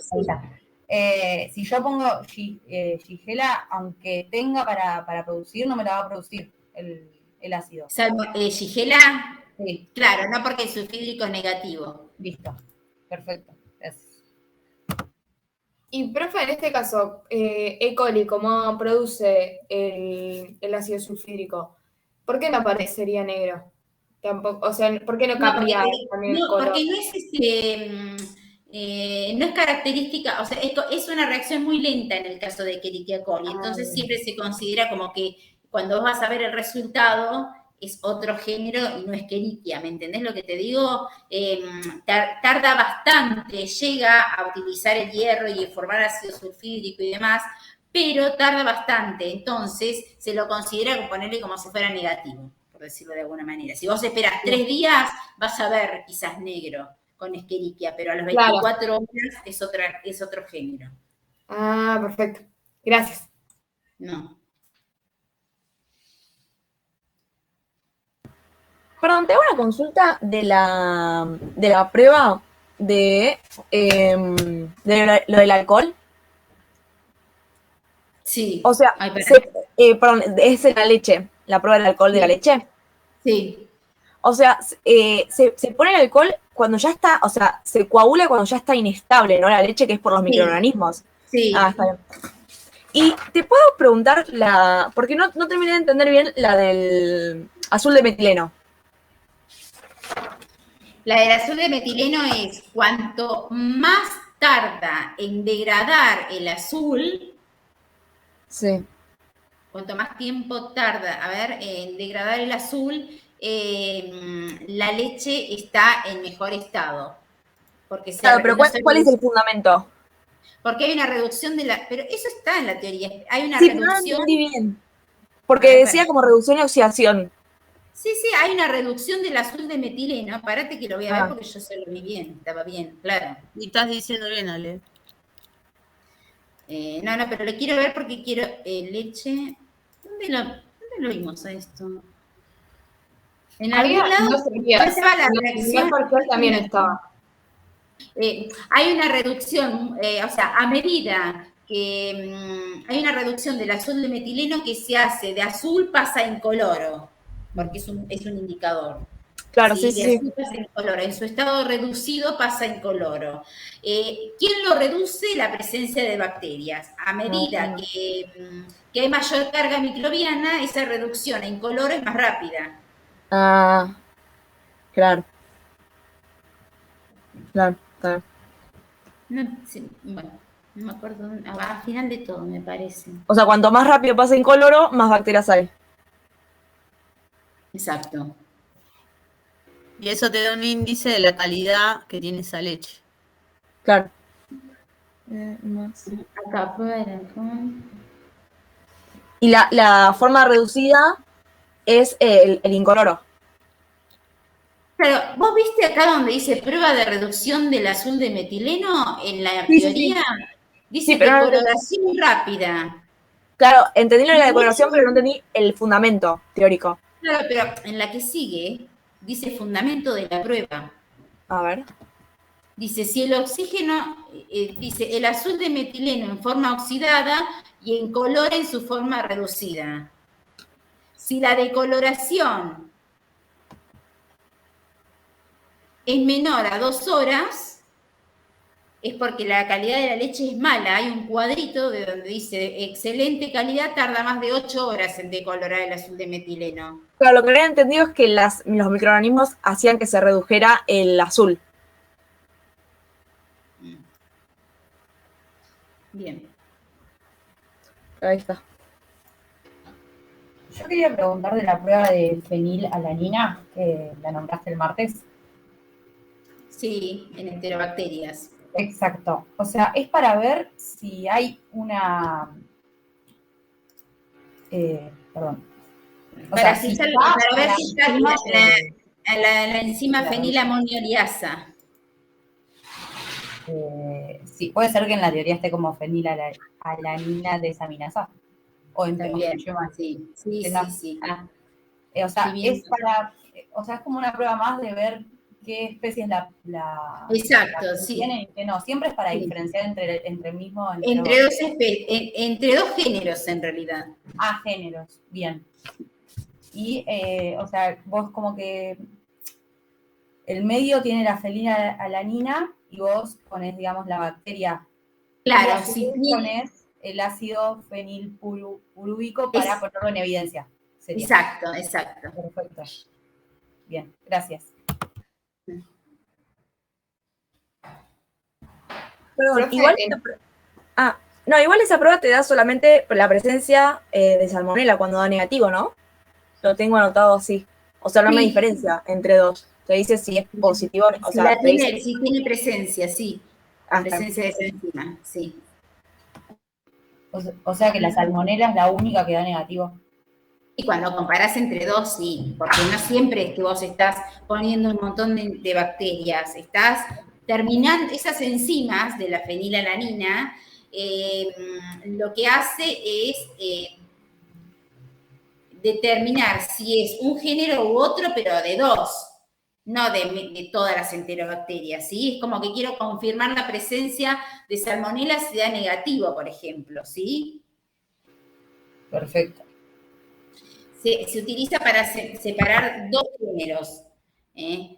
Entonces, cuando estoy entre la duda, por ejemplo, si es, como era la otra prueba que le había dado, la de la ureasa, si es Salmonella o es Proteus, hago también la prueba del medio de cultivo del agar urea, ¿sí? Entre dos géneros siempre, se pone de manifiesto una enzima. Y, profe, esos ejemplos que nos diste vos, por ejemplo, en la prueba de urea, Salmonella Proteus. O sea, sí. ¿Es como que esa prueba nada más te sirve para diferenciar entre esos dos? ¿O si yo pongo entre Salmonella y urea? No, más que nada entre esos dos, Salmonella y Proteus, por ejemplo. Bien, la de la lisina es entre Salmonella y Citrobacter, y la que estábamos hablando recién es Salmonella con cualquier otro, básicamente. Claro, sí, Proteus o unas del grupo Providencia, pero bueno, sí, básicamente sí. Cuando ya vas a determinar la presencia de una enzima, ya es mucho más fino, y vas a determinar la diferencia entre dos géneros que hasta el momento se comportaron igual. Por ejemplo, el otro día nosotros yo les comenté que queríamos, estábamos analizando lo que era la caca de gallina, y llegamos a un punto en que parecía que teníamos Salmonella y no sabíamos si era que podía ser Salmonella o Proteus, porque cuando veíamos el medio de cultivo los dos daban positivos al mismo tiempo en todo. Entonces tuvimos que buscar una última reacción, que fue la del medio de urea, para determinar si era Salmonella o Proteus. Bien, perfecto. Y te hago una consulta. Si yo quiero ver, por ejemplo, si hay diferenciar entre E. coli, Shigella o Salmonella. O sea, lo puedo poner en el agar McConkey, que si hay fermentador de lactosa, digamos, va a haber el viraje, ya ahí como que podría ser E. coli presuntivo. Y si no hay viraje, sí, puedo decir que es Salmonella también podría llegar a ser ahí. Son todas enterobacterias. Pero la salmonella no la lactosa negativa, no, pero también crece, te quiero decir que también crece. Claro, por eso digo lo de las colonias bien rojas. Lo del viraje de color, sí. Sí, y por ejemplo, ahí si me dan transparentes, puedo decir, o sea, puede ser Shigella o Salmonella, y ahí paso a otra siguiente prueba. Sí, ahí vas afinando, por ejemplo, en Escherichia coli podés pasar a un agar... o podés pasarlo a un caldo y hacerlo crecer a 44, después pasarlo a MB para ver si te da brillo metálico, y ahí de ahí, por ejemplo, pasas a las pruebas INVIC. Bien, perfecto. Siempre tenemos que llegar como a algo bien específico de que deje de ser presuntivo. Siempre a determinar la presencia de enzimas. De todas maneras, eso sí es así. Ahora no se llega tanto, están los medios cromogénicos, entonces uno llega, por ejemplo, a determinar a través de los medios cromogénicos, que son más caros, o bueno, ni hablar de métodos rápidos, pero en el laboratorio de medios cromogénicos uno puede llegar a decir, es Escherichia coli, y a partir de ahí ya lo puedo decir, bueno, lo mando a analizar si tengo que pagar un servicio o algo para que le hagan una PCR. Lo que pasa es que si yo tengo que llegar a afinar lo más posible, porque si tengo que mandar 20 veces para analizar que yo no sé, si yo no sé, digamos, si son E. coli, o por lo menos no le hice las pruebas suficientes, pierdo dinero, porque voy a mandar 20 así sin saber, ¿sí? En cambio, bien, si utilicé... que saber que sea presuntivo. Claro. Bien. Exactamente. Cada vez vienen mejores medios cromogénicos. ¿Qué significan los medios cromogénicos? Que tienen algún sustrato que hacen saltar la presencia de una enzima en alguna parte de la ruta metabólica y que diferencia de otras bacterias, ¿no? Perdón, en lo que estaba diciendo Guada, harías lo del BRB para Escherichia Y después harías lo del agar Getoen, por ejemplo, para diferenciar Salmonella de Shigella. ¿Estaría bien? Sí, se utiliza, ahí hay una rutina, un protocolo para hacer Salmonella Shigella, que primero es con el caldo lactosado, después se lleva a un agar Gectoen y a un agar SS, y esos Pero dos agar agares, SS para los dos. sí, por eso, bueno, pero se utilizan en agar, escúchame, en agar Gectoen y en agar SS, y a partir de lo que crece ahí, se siguen las rutas diferentes para diferenciar Salmonella y Shigella. Igual ya en el Getoen ya lo podés diferenciar. Bueno, sí, pero se Porque sigue. están azul, verde y las otras verdes. Sí, igualmente después hay otro medio más, no me acuerdo el nombre del otro medio, que me termina de diferenciar bien. El XLD. Sí. Sí, ahí también te queda Shigella y Salmonella distintos colores. Azúcar. Profe, en el SS tampoco los podrías diferenciar porque uno que quede incoloro y el otro queda con el precipitado negro, ¿o no? Mira, nosotros lo hicimos y sin embargo aún así teníamos que seguir todo el protocolo, digamos, para terminar de diferenciarlos entre sí, de hacer diferentes pruebas porque es medio confuso, pero sí, digamos, la salmonela por lo general está siempre ligada a Shigella. Entonces, uno tendría que terminar con una prueba, no me acuerdo cuál era el último medio cultivo, la mente me está tratando de acordar cuáles eran las últimas 2 pruebas que se hacían en el protocolo de salmonela. Pero es que me terminan de diferenciar entre salmonela y Shigella. Pero básicamente sí, los medios Salmonella y Shigella me diferencian o me hacen, me ponen de manifiesto la presencia de estas enzimas en este medio, ¿sí? Primero se hace un enriquecimiento de la muestra en un caldo lactosado porque la concentración de Salmonella o Shigella es muy baja. Entonces se hace un preenriquecimiento en caldo lactosado que enriquece la presencia de estas bacterias.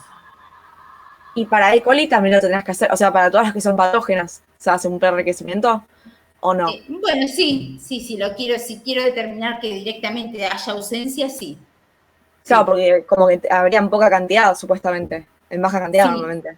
Sí, depende de qué muestras tenga. Por ejemplo, de agua podría ser un enriquecimiento, porque Escherichia coli estaría bajo, pero si tengo que analizar una muestra de suelo, pero de tierra, alimento también, ¿o no? No hago el enriquecimiento, porque ya lo que puede haber de carga microbiana ya está. Y en un alimento también hay un enriquecimiento, ¿no? Por lo general en un alimento depende del patógeno que estés buscando, eso es un enriquecimiento, sí. Genial. Profe, te consulto algo, ¿viste que, o sea, en el agar SS hay que hacer un preenriquecimiento en caldo lactosado? Sí, antes de pasarlo. Lo primero que se hace es tomar el alimento. Si la salmonera y la Shigella no fermentan lactosa, ¿por qué en un caldo lactosado? O no sé si no tiene nada que ver. No, porque justamente lo fermentan la lactosa es como que restringe el crecimiento de todo y fomenta el crecimiento más bien de las enterobacterias en general al tener la lactosa. O sea, ese grupito lo hace crecer más. ¿Sí? Bien. Bueno, gracias. Y otra consulta. En cuanto a las pruebas, me cae todo, de urea y lo que estábamos hablando recién. O sea, vos lo llamaste medios cromogénicos a las pruebas. No, los medios cromogénicos son los medios de agar, de medios de cultivo. Eso. Habían que generalmente las colonias lo que hacen cromogénicos cromos de color. Me dan una colonia roja y otra azul porque me están poniendo de manifiesto alguna enzima en las rutas metabólicas, ¿sí? Diferentes. Perfecto. Gracias.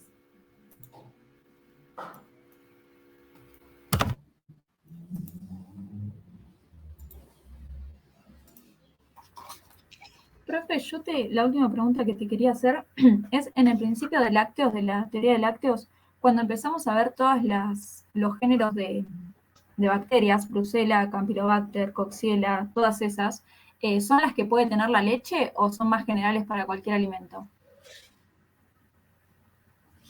En lácteos, Sí, a ver, déjame ver. Para ir precisamente donde me estás preguntando, ¿eh? sí, sí. Ahí voy.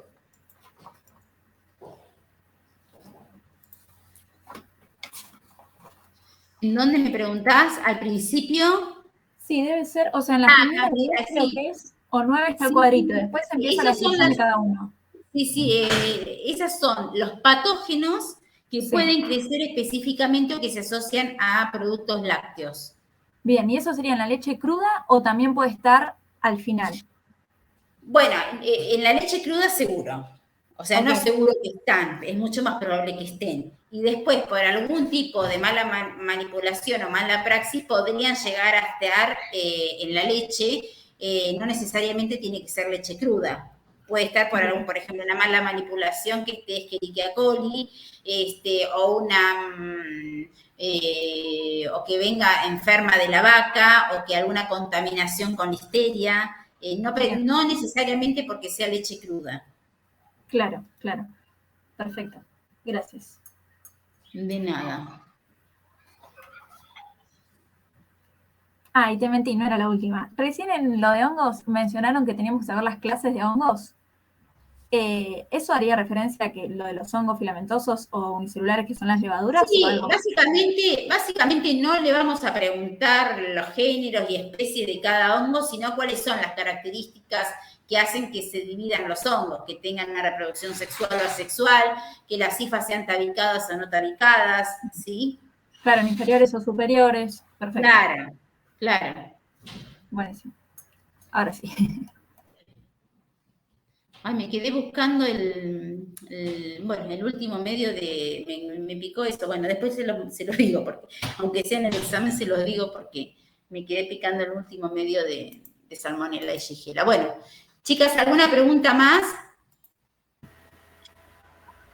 No, yo por mi parte no. Yo le quería consultar algo, pero a Erika, que me acaba de mandar el TP corregido de levadura. No sé si está. A ver. Pero no cuando sé si terminen está. de preguntar lo de la teoría. Acá estoy. Ahí está, Eri.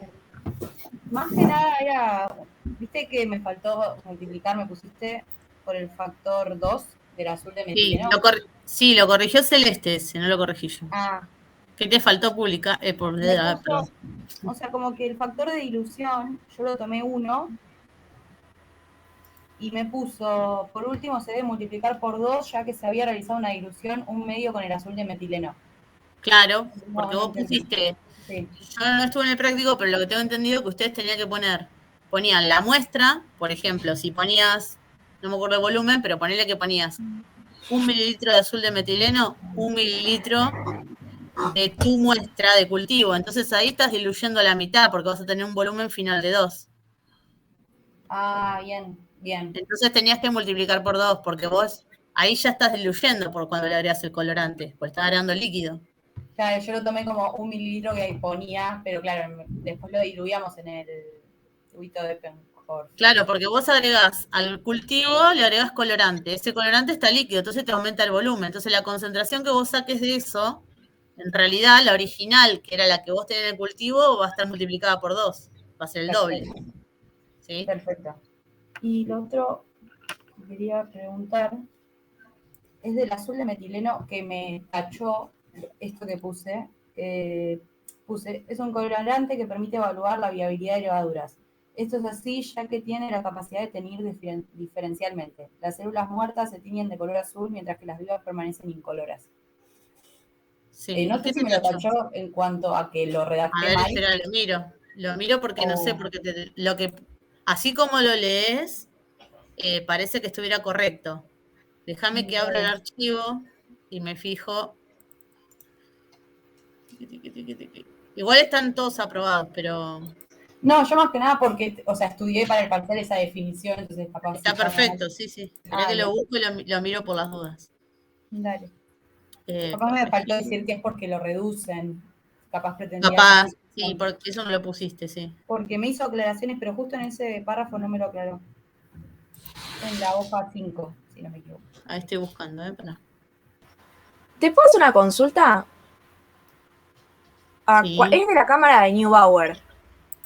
Sí, espera un segundo que me fijo Sí, esto. sí, sí. Es un colorante que permite evaluar la viabilidad de las levaduras.